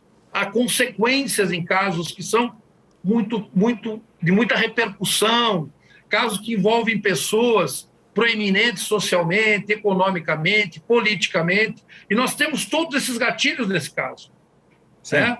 Falar que nós temos isso aí, nós temos isso, a exemplo do que foi o caso do goleiro Bruno, a exemplo do que foi Nardoni, a exemplo do que foram outros tantos casos, Suzane von Richthofen, né? Então, tem gatilhos ali que, uma vez disparados, vão gerar, sem sombra de dúvida, toda uma comoção perigosa. E que o profissional do direito, né, o delegado de polícia, ele tem que ter uma postura absolutamente como se fosse uma folha em branco. Então, quando você me pergunta, eu digo que não andaram bem nesses dois aspectos. A estranheza é o que faz a notícia, né? É aquela velha história. Um cachorro morder um homem não é manchete. Agora, um homem morder um cachorro vira, porque invertemos a ordem das coisas. No caso do Leniel, que o senhor falou aqui, eu não me lembro de ele feliz ou tranquilo, eu lembro de ele muito abatido. Mas também, no caso da Monique, o que choca mais, e do Jairo também, é da imponência que eles chegam, sendo que o menino estava com eles, né? Não estava com o pai, estava com eles. Então, não sei, mas tudo bem. Quando a gente fala da investigação, não ter visto todos os caminhos, eu concordo também, porque eu acho que uma investigação ela serve para ver todas as linhas possíveis de contar uma história. E uma outra coisa, só um adendo meu, que sempre me perguntam muito sobre Isabela Nardoni, ou até o Suzane, por que eu acho que eles foram casos de sucesso. Eu falo porque a polícia se fechou em copas. Porque durante o período de investigação, a delegada, a perita, o legista do Nardoni não conversava com ninguém. E o promotor estava junto. Você não sabia o que estava acontecendo. Concordo contigo. No dia seguinte, e eu concordo uma coisa, virou um espetáculo o caso do Henry mesmo, que eu me lembro que o menino morreu no dia 8 de março, acho que dia 10 já tinha uma equipe de gravação de uma TV dentro do apartamento. Eu falei, mas como conseguem? Porque a perícia do Nardoni, eles voltaram no apartamento várias vezes. Como é que já entra uma equipe de gravação andando pelo apartamento? Eu me lembro disso. Eu que trabalho com essa parte, me estranhou também. Então, aqui a gente concorda que virou um grande espetáculo midiático em todos os sentidos, ainda mais sendo o Rio de Janeiro, né? Porque daí no Rio tem umas coisas que fogem mesmo do controle. Agora, indo para um ponto que vocês têm batido bastante, que é um tal de um raio-x, que não foi entregue e tal. O que tem esse raio-x que tanto vocês estão querendo? E por que ele não foi entregue antes? Porque esse raio-x desmascara completamente todos os arremedos desses 7, abre aspas, laudos de exame que buscam incriminar o Dr. Jair. Esse raio-x é o que nós chamamos do enigma do processo, o nó górdio. Há um enigma, e isso, assim como a luva do O.J. Simpson, lá no caso O.J. Simpson, Sim. teve o raio-x, é uma dessas provas. E ela será trabalhada, ela será tratada dentro da audiência. E assim, eu gostaria, porque esses casos eles são muito similares. Nós temos um outro problema, Beto. Você tem, assim, casos que a crônica tenta imitar. O caso Nardoni é o caso Nardoni. Aquele promotor, o Sembranelli, ele é um sujeito que é detentor de toda a minha admiração. Até hoje ele se fechou em copas. Você não vê uma espetacularização antes, durante e depois do júri. Ele exerceu o mistério funcional dele e ficou na dele. Então, o que ele fez? Porque tem que ter essa preservação. Você falou tudo. O local ele é interessante, a perícia, durante todo o tempo. Porque a defesa pode pedir para ingressar com assistentes técnicos, a juíza pode converter o julgamento em diligência e ir até o local para também inspecionar. Nós temos vários quesitos que são apresentados dentro de um laudo de exame. Apresenta o laudo de exame de local, você apresenta, com assistente técnico, você apresenta quesitos também. Não, eu quero saber mais isso, mais aquilo, sabe? Mas o que tem lá? Quem guiou esse processo desde o começo? Foram as luzes da ribalta. Foi a imprensa, mas assim, eu não estou culpando a imprensa. A imprensa, a dela é tentar, a do delegado é não deixar. Sim. Agora, permitiu, e mais, quando você pega e abre um livro de um autor determinado que diz assim, eu tive acesso aos bastidores e a informações sigilosas, muito sigilosas, e já decreta, o processo não está nem no meio, que este caso é um caso de homicídio, dizendo que vivenciou com as autoridades que investigavam, e que são as maiores autoridades do mundo, segundo o autor desse livro, que vivenciou tudo, você já consegue entender que se é pelo dedo que se mede o gigante, a medida que tem esse processo do Henri Borel é da espetacularização, é da fuga absoluta da verdade. O que importa é o que vai gerar da próxima manchete. Então, é um desafio, é o que nós temos para trabalhar, nós iremos trabalhar e precisamos da imprensa, precisamos desse tom imparcial, precisamos do raciocínio, da elevação de inteligência, porque a imprensa também investiga. Eu tenho investigações, em alguns casos, que elas são muito mais valorosas quando um jornalista investigativo faz. Jornalistas investigativos têm muito mais poder de investigar que muitos policiais. São vocacionados.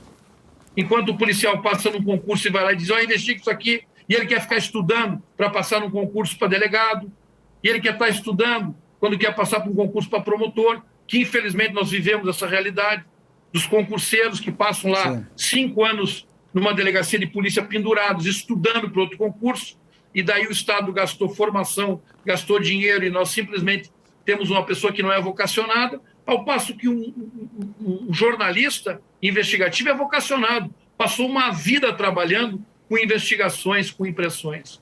Eu tenho vários casos em que o jornalismo investigativo traz a verdade muito distante do que aquilo que alguns investigadores se propuseram e têm o dever de fazer. Mas, doutor, eu concordo 100%. Eu acho que esse livro, às vezes as pessoas elas têm uma vontade de correr contra o tempo para conseguir ser o primeiro, né? Eu sempre tentei ser o melhor. Primeiro, nem necessariamente, nem sempre o primeiro é o melhor em alguma coisa. Deixa eu te perguntar, mas eu queria voltar no raio-x. Por que esse raio-x não foi anexado ao processo desde o início? Porque não interessa àqueles que querem construir um assassino na pessoa do Dr. Jair. não interessa a perícia oficial, não interessou ao delegado, não interessou ao promotor de justiça e, pelo visto, não está interessando a juíza que não quer fazer com que os peritos sejam ouvidos, né? Os peritos devem e têm que ser ouvidos. Devem e têm que ser ouvidos. Essa fase é de investigação da materialidade.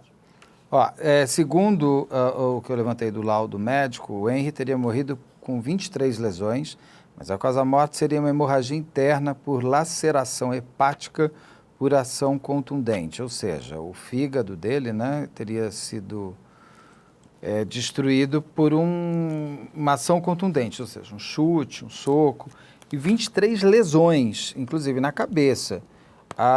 Essas lesões teriam sido causadas por o quê? Lesões que não foram confirmadas pelos socorristas, pelos enfermeiros, pelas pessoas que viram o Henry, lesões essas que não foram fotografadas, lesões essas que deveriam constar de anotações daquele que examinou, lesões essas que foram aparecendo agora de uma forma, essa informação, mas num arremedo de 7 laudos de exame para se concluir isso. E daí simplesmente diz, não, eu lembro disso, mas eu não fotografei. Eu lembro, não fotografei. O senhor está me dizendo que essas 23 lesões podem existir somente no papel? Pode existir somente no papel. E posso te dizer muito mais, no momento em que os peritos forem ouvidos. Ué, é muito sério, é muito grave. Os erros judiciários, Beto, os erros judiciários, eles são, assim, absurdos. Eles são absurdos. Por exemplo, o que eu tenho de exame, se nós chegássemos aqui, digamos o seguinte, eu, Cláudio Daledoni e Beto Ribeiro viemos da Lua hoje. Aportamos aqui, com essa formação que nós temos, com a experiência de vida que nós temos, e nos dão um laudo de exame de necropsia, tá? E daí nós vamos ver lá uma descrição. Aí eu estou lendo que o menino é um menino com olhos castanhos, com uma descrição que é de outra pessoa, que é de outra criança, que é de outro ser humano, tem essa descrição. Então, essas incongruências, essas imperfeições, dessas 7 visadas e colocações dos peritos, têm que ser investigadas, porque elas não param em pé. Elas somente param em pé se fixar unilateralmente o que se concluiu em fase de investigação policial, não serem contestadas na fase judicial e serem impulsionadas pela grande espetacularização que esse caso ganhou. Elas somente fazem isso, porque se tivermos uma análise séria, técnica e leal ao devido processo legal, este caso não vai a júri. Mas eu vou ter que perguntar, não existe um relatório de autópsia? Por exemplo, eu já vi 500 de todos os programas, eu vejo, de um a outro sempre vi. Então, você tem um book mesmo, um documento com a foto da pessoa morta, aberta, isso não tem? Não existe as fotos, não tem a foto do Henry da lesão, apontando essa lesão, a mão, a cabeça? Deveria ter fotos, filmes, diagramas, indicações, para que a gente pudesse investigar. Não. Tem descrição de um outro corpo, por exemplo. Não, mas escreve outro corpo. Mas eu chegar a escrever, eu escrevo o que eu quiser. Eu ponho que ele teve 80. Não é assim. Não é assim. A coisa não é assim. Há uma exigência legal para isso. Não, eu sei. O que eu quero dizer é o seguinte, não tem as fotos. Eu digo, se só vai escrever, se eu só vou escrever, eu escrevo o que eu quiser. Escrever, papel aceita tudo. Não tem... É por isso mesmo que nós devemos ouvir o perito. O perito que fez a necropsia no Henry. O perito que abriu o Henry. O perito que constatou essa laceração hepática. Eu quero saber dele por quê, quando e como ele verificou. Eu quero saber qual foi o procedimento. Eu quero saber tudo, absolutamente tudo, porque a lei determina isso, que ele tem que descrever até a temperatura que ele está analisando aquele corpo. Ele tem que descrever como é que chegou essa criança, se vestida ou desnuda, se tinha alguma sujidade no corpo dessa criança, qual é a cor do olho, quanto tem de altura a criança, quanto pesa a criança. Por quê? E as fotos, para que mostram tudo. E as fotos, e os filmes, e tudo mais. Mas isso é padrão do... Por que, por exemplo, o Hospital Barra d'Or, simplesmente naquele momento que a criança era socorrida, que a criança estava sendo atendida em urgência, todas as câmeras desaparecem. Não se tem absolutamente nada gravado naquilo. Desaparecem as câmeras. Mas não é também porque o câmeras. próprio Dr. Jairo não pediu, inclusive, para o diretor do Barra d'Or, que parece que eles se conheciam, alguma coisa assim, nem mandar o Henry para o IML? Não é bem assim essa história. Qual que é essa história? Ele queria era agilizar aquilo, acabar com aquele drama.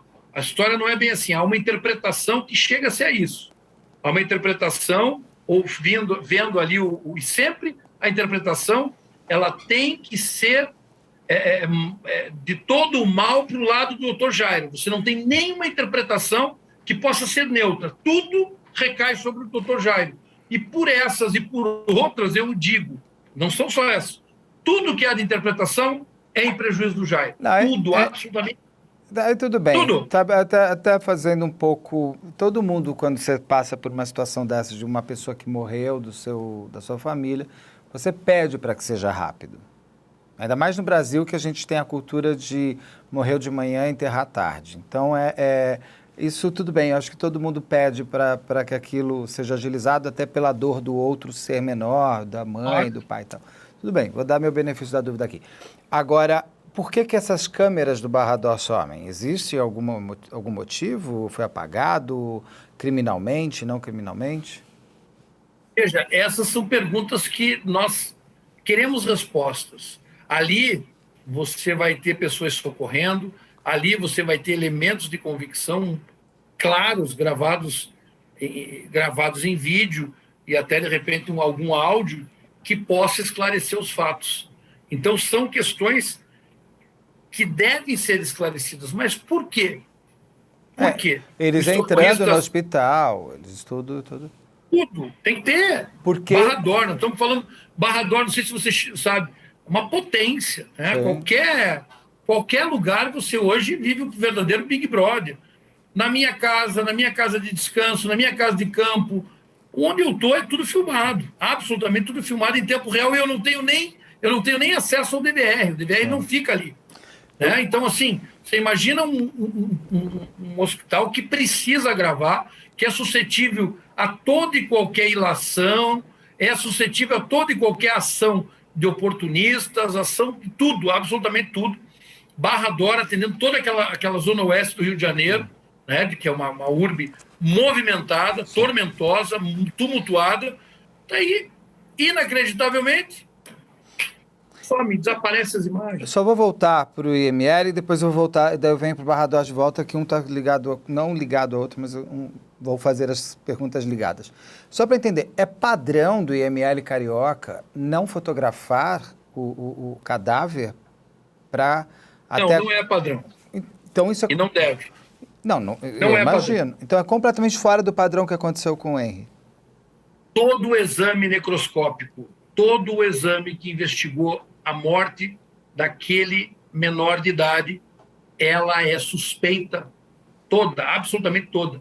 Nós temos que pegar isso, Beto. Tem uma fase, diz assim, a primeira fase, para saber se uma pessoa vai ser julgada pelo crime de homicídio, nós temos que investigar autoria e materialidade. É todo este processo que está acontecendo. Isso tem que ser respeitado. A imprensa não pode, ela tem que noticiar, ela tem que estar lá dentro. Ela tem que estar lá dentro. Mas ela não pode escrever livros dizendo que aquilo é uma morte anunciada.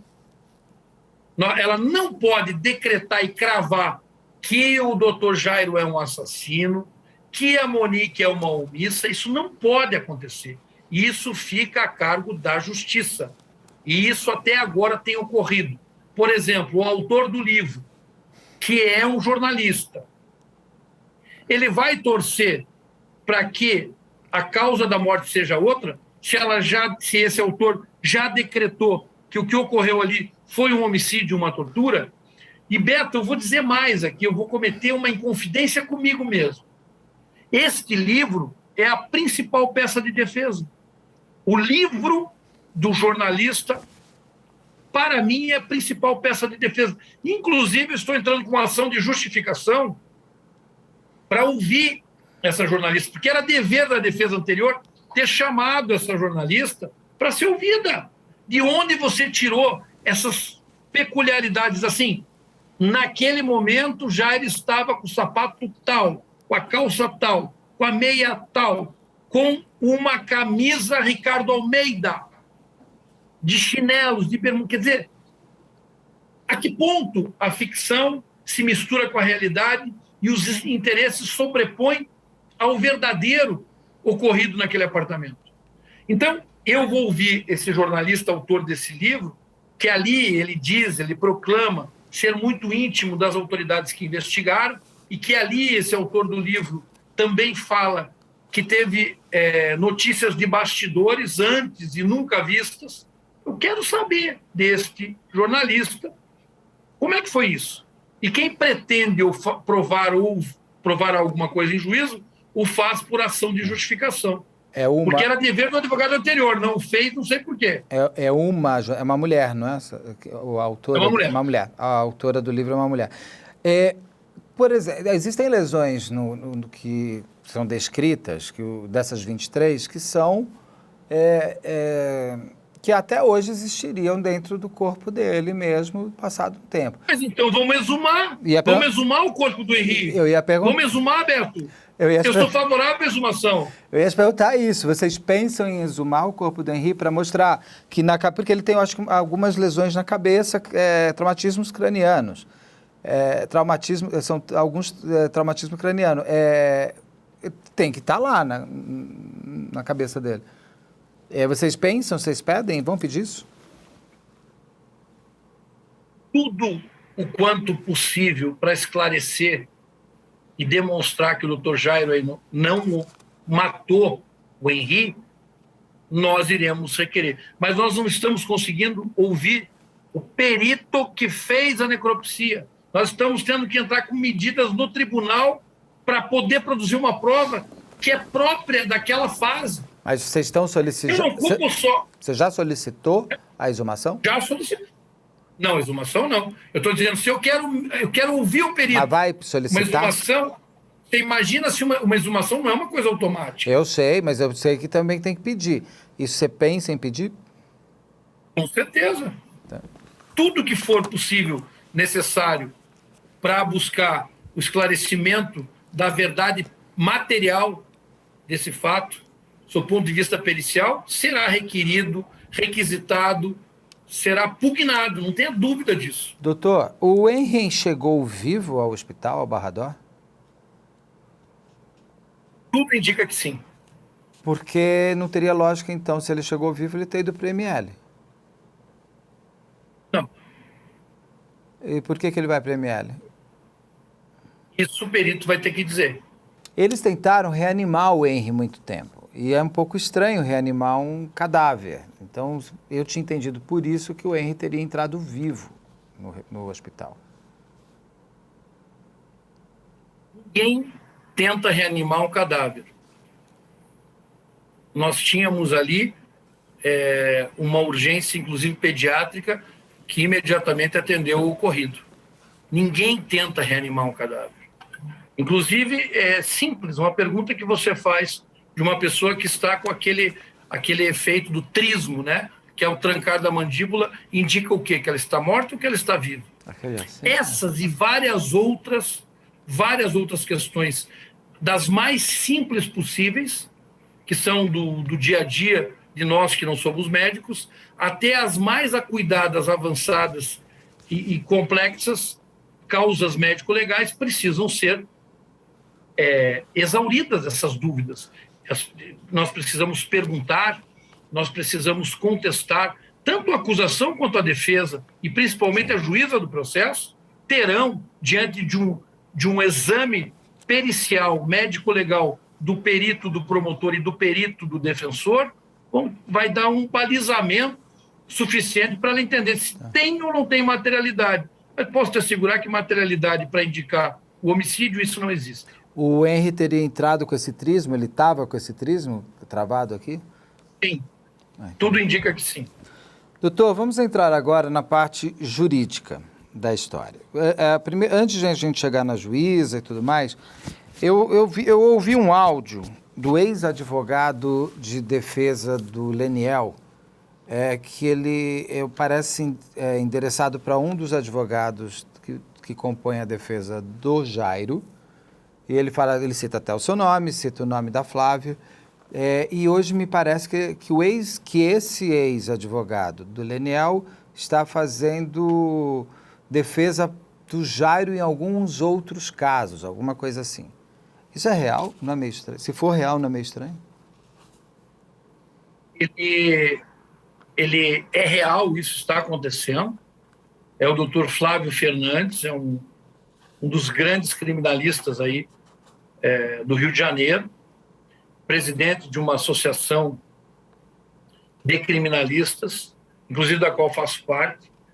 É um sujeito que tem a honorabilidade, assim, em altíssimo nível.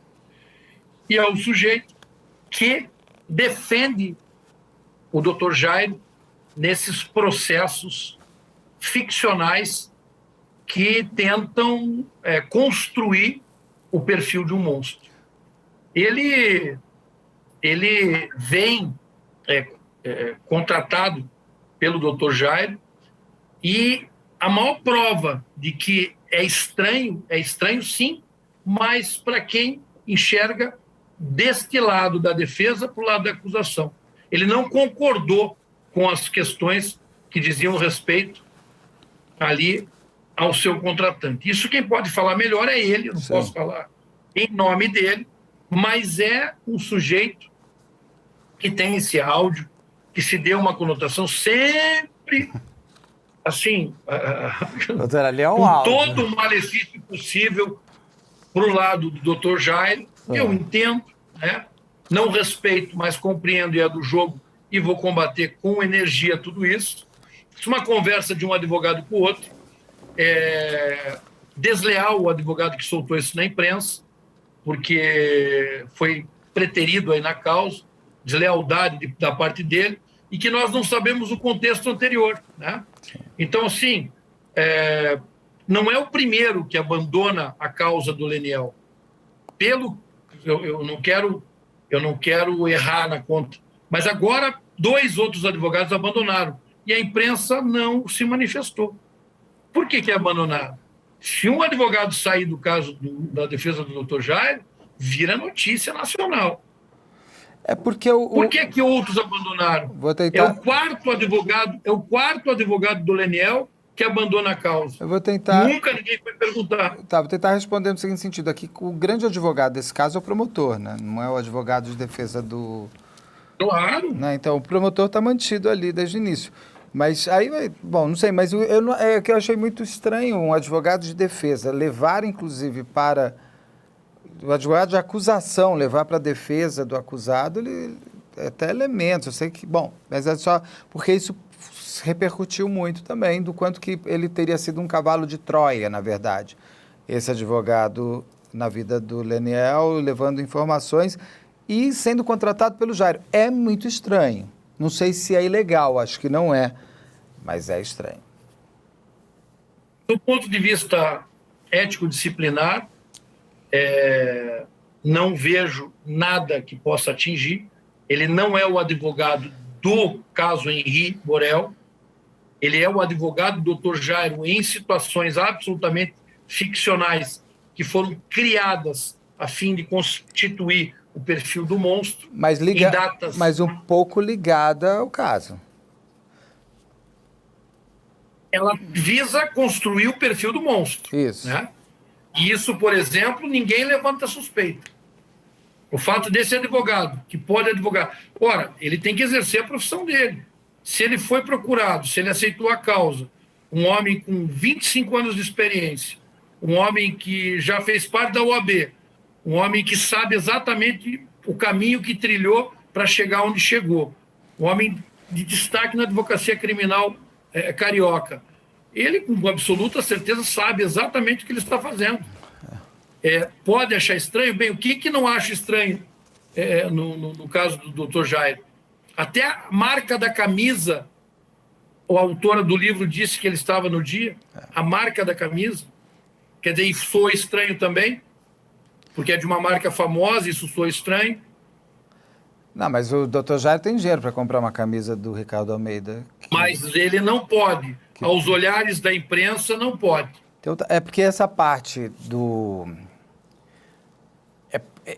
me falaram que vai ter uma representação contra esse advogado, mas também você não precisa... Na OAB, mas você não é o advogado dele, então também não adianta a gente entrar.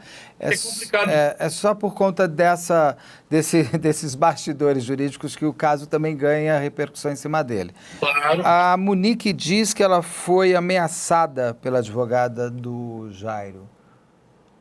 O que vocês têm a dizer sobre isso? Isso eu já repeli, inclusive eu sou o advogado da Flávia, processando os advogados da Monique e a própria Monique, por calúnia. Né? Eles atribuíram um fato que comprovadamente sabem da inocência para criar um factoide a fim de, tanto assim que pediram a liberdade da Monique. Ela está sendo ameaçada, então liberta a Monique. Né? Liberta a Monique. E não queriam que a doutora Flávia, sob hipótese nenhuma, ingressasse no caso. A doutora Flávia não é nenhuma ingênua e infantil de chegar para uma pessoa instruída, como é a Monique, e falar: assine um papel aqui no Sentando Jairinho. Isso não existiu. Quer dizer, isso beira assim ao cômico, né? Se não fosse trágico. E é mais uma daquelas formas canibais que as defesas nesses grandes casos acabam, por vezes, se enveredando. Evidentemente que isso não vai prosperar, essas pessoas estão sendo processadas criminalmente, e se a detenta fala e essa palavra dela está tendo credibilidade, outras detentas falaram algumas coisas em relação aos advogados e à própria detenta. Então, nós temos que dar a mesma credibilidade. Ou não. Então, são esses bastidores, dos casos que realmente apimentam, né? Que são os condimentos, e que isso é natural. Eu não estou reclamando disso, tá? Agora, vai de se absorver ou não. O grande desafio desses casos é você traçar uma linha de defesa e você conseguir sobreviver para fazer valer aquilo que você traçou enquanto defesa técnica. Os profissionais que conseguem fazer isso, Beto Ribeiro, são os profissionais vitoriosos, porque é necessário muita habilidade. Jurídica também. Eu sempre digo que para defender casos assim, você também tem que ser advogado, mas você tem que ter uma série de outras habilidades para você sobreviver na causa. Porque há momentos em que isso vira uma verdadeira guerra de babuínos, violenta, agressiva, e você tem que sobreviver. Ela tem alguma prova dessa ameaça ou não? É só fala? Só o que ela diz, é só o que ela fala, né? Aí não... Tem que ter prova, né? Ela, inclusive, vou entrar nesse pormenor, que você até mais ou menos passeou, não sei se você pode até falar, mas é só porque são os bastidores jurídicos. Saiu uma matéria na imprensa falando que a Monique e o advogado dela teriam tido relações por uma parede. Isso é um problema para vocês ou é só mais um espetáculo dentro do espetáculo ali? O que eu posso conceituar desse fato é o seguinte: a Monique protagonizou um espetáculo desse parecido, acusando a doutora Flávia de crimes que, sabidamente, a doutora Flávia é inocente. Parece que está experimentando do mesmo veneno. Então, tanto ela quanto os advogados dela parece que estão experimentando do mesmo veneno. Se a Monique tem credibilidade para acusar de coisas, de crimes gravíssimos uma advogada como a doutora Flávia, há de se ter também o mesmo critério da palavra daquelas detentas que dizem que Monique falou isso. Mas isso é uma coisa a látere, né? O profissional do direito que está defendendo casos de tamanha repercussão, de tamanha dificuldade, de tamanha visibilidade, tem que estar muito atento. Isso é tarefa para um punhado de bravos. Uhum. Isso é tarefa para quem também é advogado, mas que tem que ter no rol de suas habilidades uma série de outros requisitos para sobreviver naquilo que pode se transformar numa guerra de babuínos. Se as defesas começam a digladiar, se defesas dentro das próprias defesas começam a se estranhar, há que se ter muita habilidade. Hoje a defesa do Dr. Jairo prima para uma tranquilidade, para uma interlocução, principalmente com a imprensa, para que nós tenhamos algo de credibilidade, seriedade. Você vai achar dentro de um processo criminal desse o que você procurar. Se você procurar confusão, se você se colocar nessas possíveis aí questões emblemáticas, nesses tumultos, você vai achar tumulto. Fica aí, tem algumas pessoas que têm certeza já de que sabem tudo, de que tudo dominam, de que tudo dão aula e palestram. Eu só sei que nada sei e aprendo a cada segundo dos meus dias. Casos como esse são verdadeiros mestrados pós-doutorados na vida do advogado criminalista. Há que se ter muito, muito cuidado. A Monique chegou a ser defendida pela doutora Flávia na época que ela estava com o Jairo, ou a doutora Flávia entra depois que eles já se separaram? Não, a Monique nunca foi formalmente defendida, né?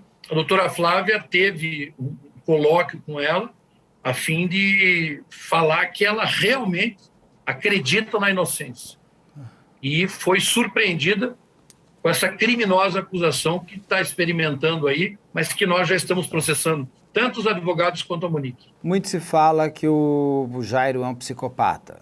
E isso ajuda, inclusive, a criar essa personagem do monstro, como o senhor mesmo colocou. Vocês pensam em fazer alguma perícia de psiquiatria forense com o Jairo e com a Monique, até para provar que eles não são psicopatas? Não há nenhuma sombra de dúvida. Se não bastasse a vida anteacta do Dr. Jairo, nós iremos sim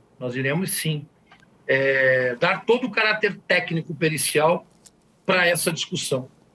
Evidentemente que não irão construir um psicopata onde não existe, não irão construir um monstro onde não existe. A tentativa é essa, né?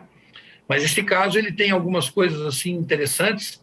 Por exemplo, ao que tudo indica, e se eu pudesse exprimir de uma maneira assim absolutamente, se eu pudesse ilustrar, eu diria o seguinte: compraram uma coleira e estão correndo atrás do cachorro. Porque até livro escreveram, uma série já está sendo fechada e concluída, mas o processo não chegou na metade. O processo não chegou na metade. Não, ainda não tem nenhum julgamento. Como é que pode ter uma série?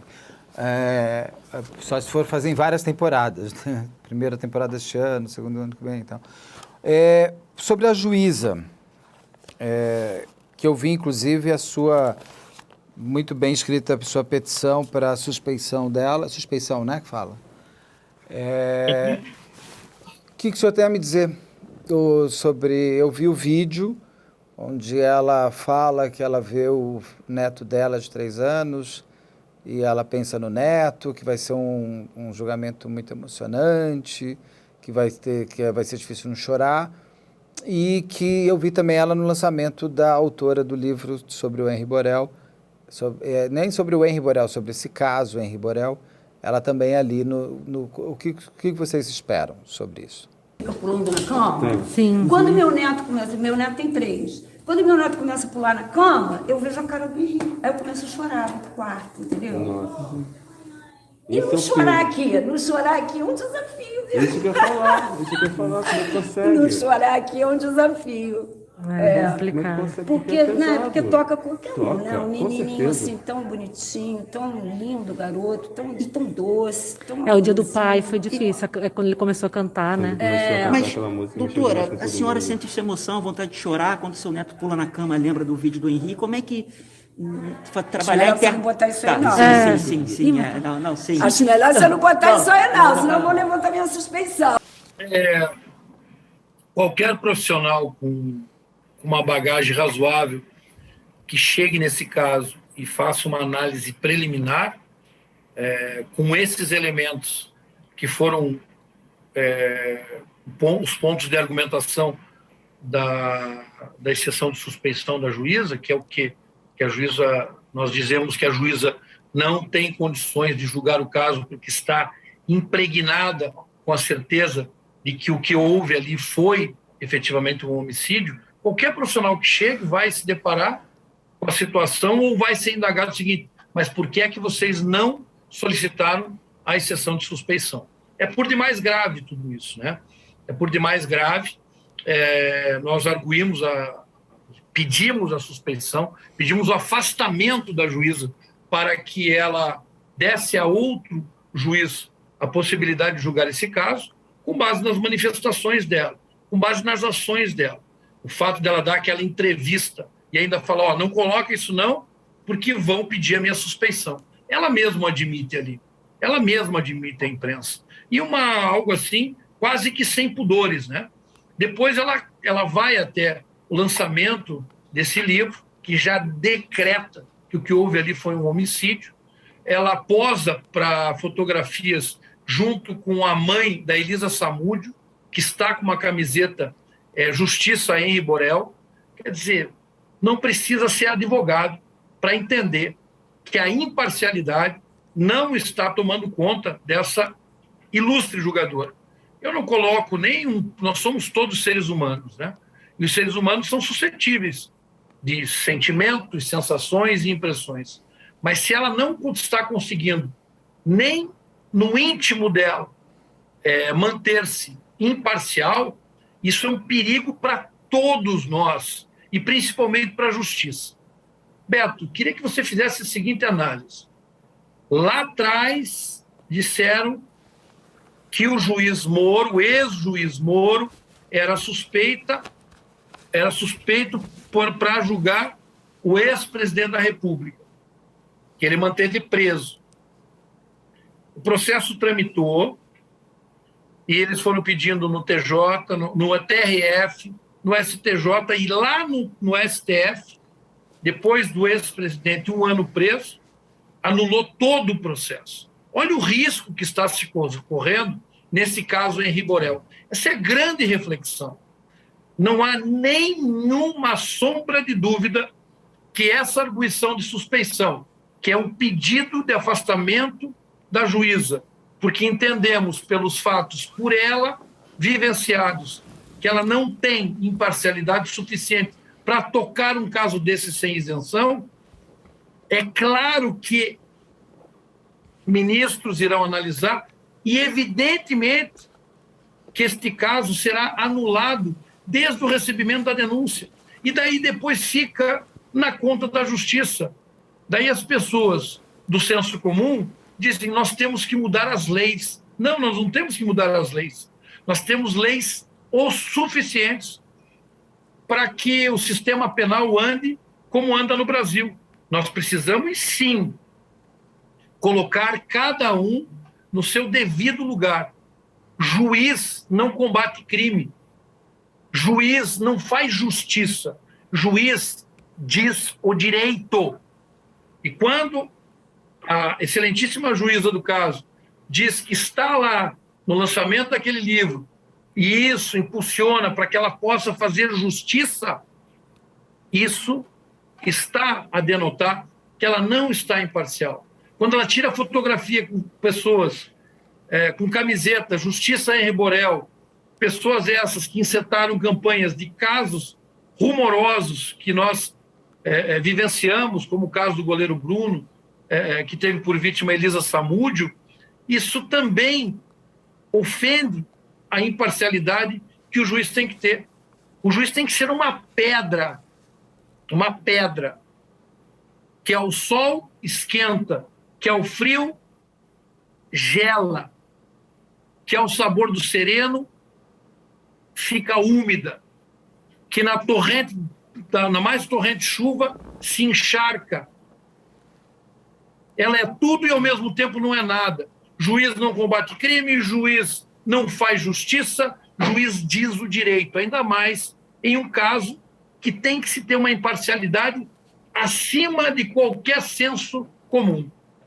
Quem que vai julgar e dizer se ela pode ou não ser a juíza do caso Henri Borel? Ela mesma?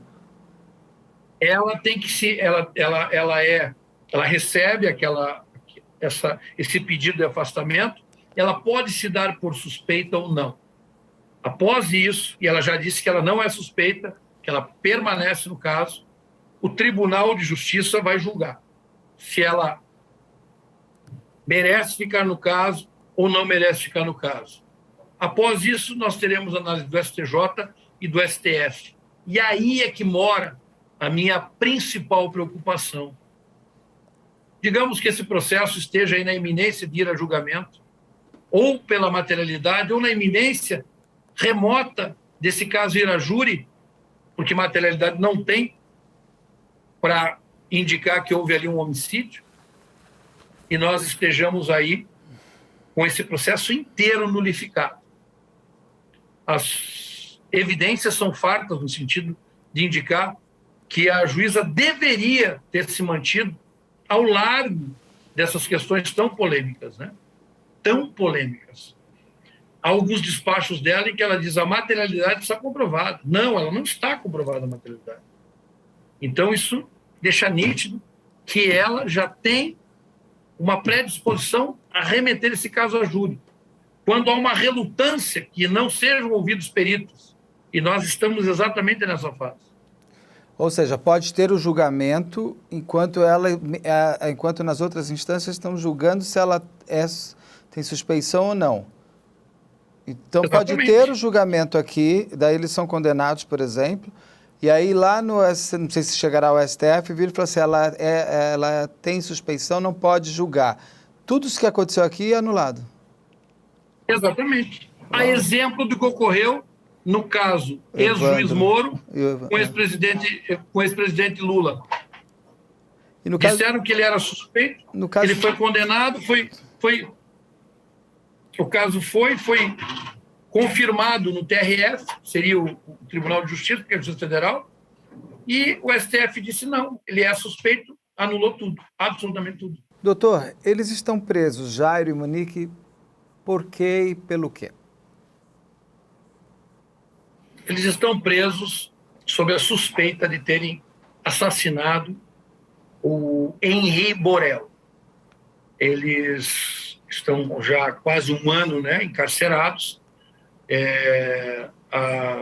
Nós estamos agora endereçando um habeas corpus ao Superior Tribunal de Justiça para buscar a liberdade deles. Eles tiveram a liberdade deles aí negada pelo Tribunal de Justiça do Rio de Janeiro e cabe agora à defesa endereçar uma ordem de habeas corpus ao Superior Tribunal de Justiça. Se nós tivermos aí a audiência com reconhecimento pelo tribunal de que os peritos devem ser ouvidos, nós teremos elementos mais do que suficientes para, inclusive, soltar o doutor Jairo e estender isso a Monique Medeiros. Porque não tem como, se o Jairo não cometeu o crime, ela também não pode ter cometido, né? Aquela lógica criminal. Uma pergunta, mas assim, eles estão em prisão preventiva, é isso? Isso. E qual a alegação para se dar a prisão preventiva deles? Dizem que tem risco, existe risco aí. Toda prisão, quando se decreta uma prisão preventiva, essa prisão preventiva, ela não é uma antecipação de pena, ela serve para proteger o processo. Proteger esse processo de ouvir testemunhas, proteger esse processo de se produzir prova pericial, porque a liberdade deles poderia aí influenciar negativamente na colheita dessa prova. Então, fundamentalmente, de uma maneira bem coloquial, o que é a prisão preventiva, como um todo, representa sempre isso. Ela é um instrumento de proteção do processo, de controle jurisdicional. O juiz controla o processo desta maneira. E é por conta disso que nós estamos demonstrando que o Dr. Jairo não representa nenhum perigo ao andamento do processo. Nós temos também, dentro da nossa legislação, a possibilidade de medidas cautelares distintas da prisão. Uma tornozeleira, uma prisão domiciliar, a proibição de qualquer comunicação com o mundo exterior, tais como celulares, internet, a rede mundial, simplesmente essas pessoas ficarem em casa mais livres do cárcere. O cárcere sempre avilta, corrompe, degrada. A pessoa, ela precisa produzir a defesa dela. Como a gente chama no direito, de mãos soltas e pés livres, né?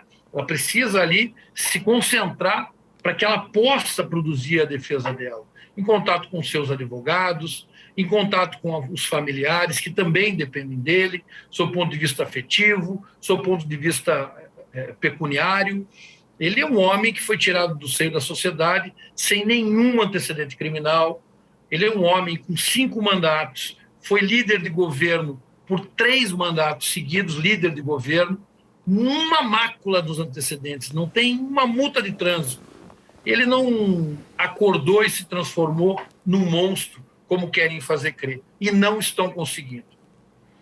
Muito bem. Doutor, tem alguma pergunta que eu não fiz, que o senhor gostaria que eu tivesse feito? Algo sobre o caso que o senhor quer falar, que eu não falamos até agora? Beto, você abordou com genialidade tudo. Com calma, com paciência, com educação, com técnica. Eu só tenho até a agradecer, né? É sempre um exercício muito bom conversar com você, ser entrevistado por você, porque você também nos faz refletir. E isso é importante. A todo momento e a toda vida a gente está refletindo sobre questões, né? Nós estamos aqui debatendo sobre uma conduta humana e as tuas reflexões sempre pontuais e inteligentes me faz assim virar sempre teu fã. Saiba que eu sou teu fã número 1, hein? Tá bom, doutor. Obrigado. É sempre muito bom conversar com o senhor também, que eu sou sempre a favor do Estado de Direito. As pessoas não acham que isso é uma bobagem, mas não é isso que nos dá as garantias de sermos de uma sociedade justa. Eu vou só fazer uma cabeça de encerramento, eu vou conversar depois com você em off aqui, nós aqui. Conversei com o Dr. Cláudio Daledoni, que é o advogado criminalista, um dos maiores advogados criminalistas do Brasil, e hoje está à frente da defesa de Dr. Jairo, ou Dr. Jairinho, o padrasto de Henri Borel.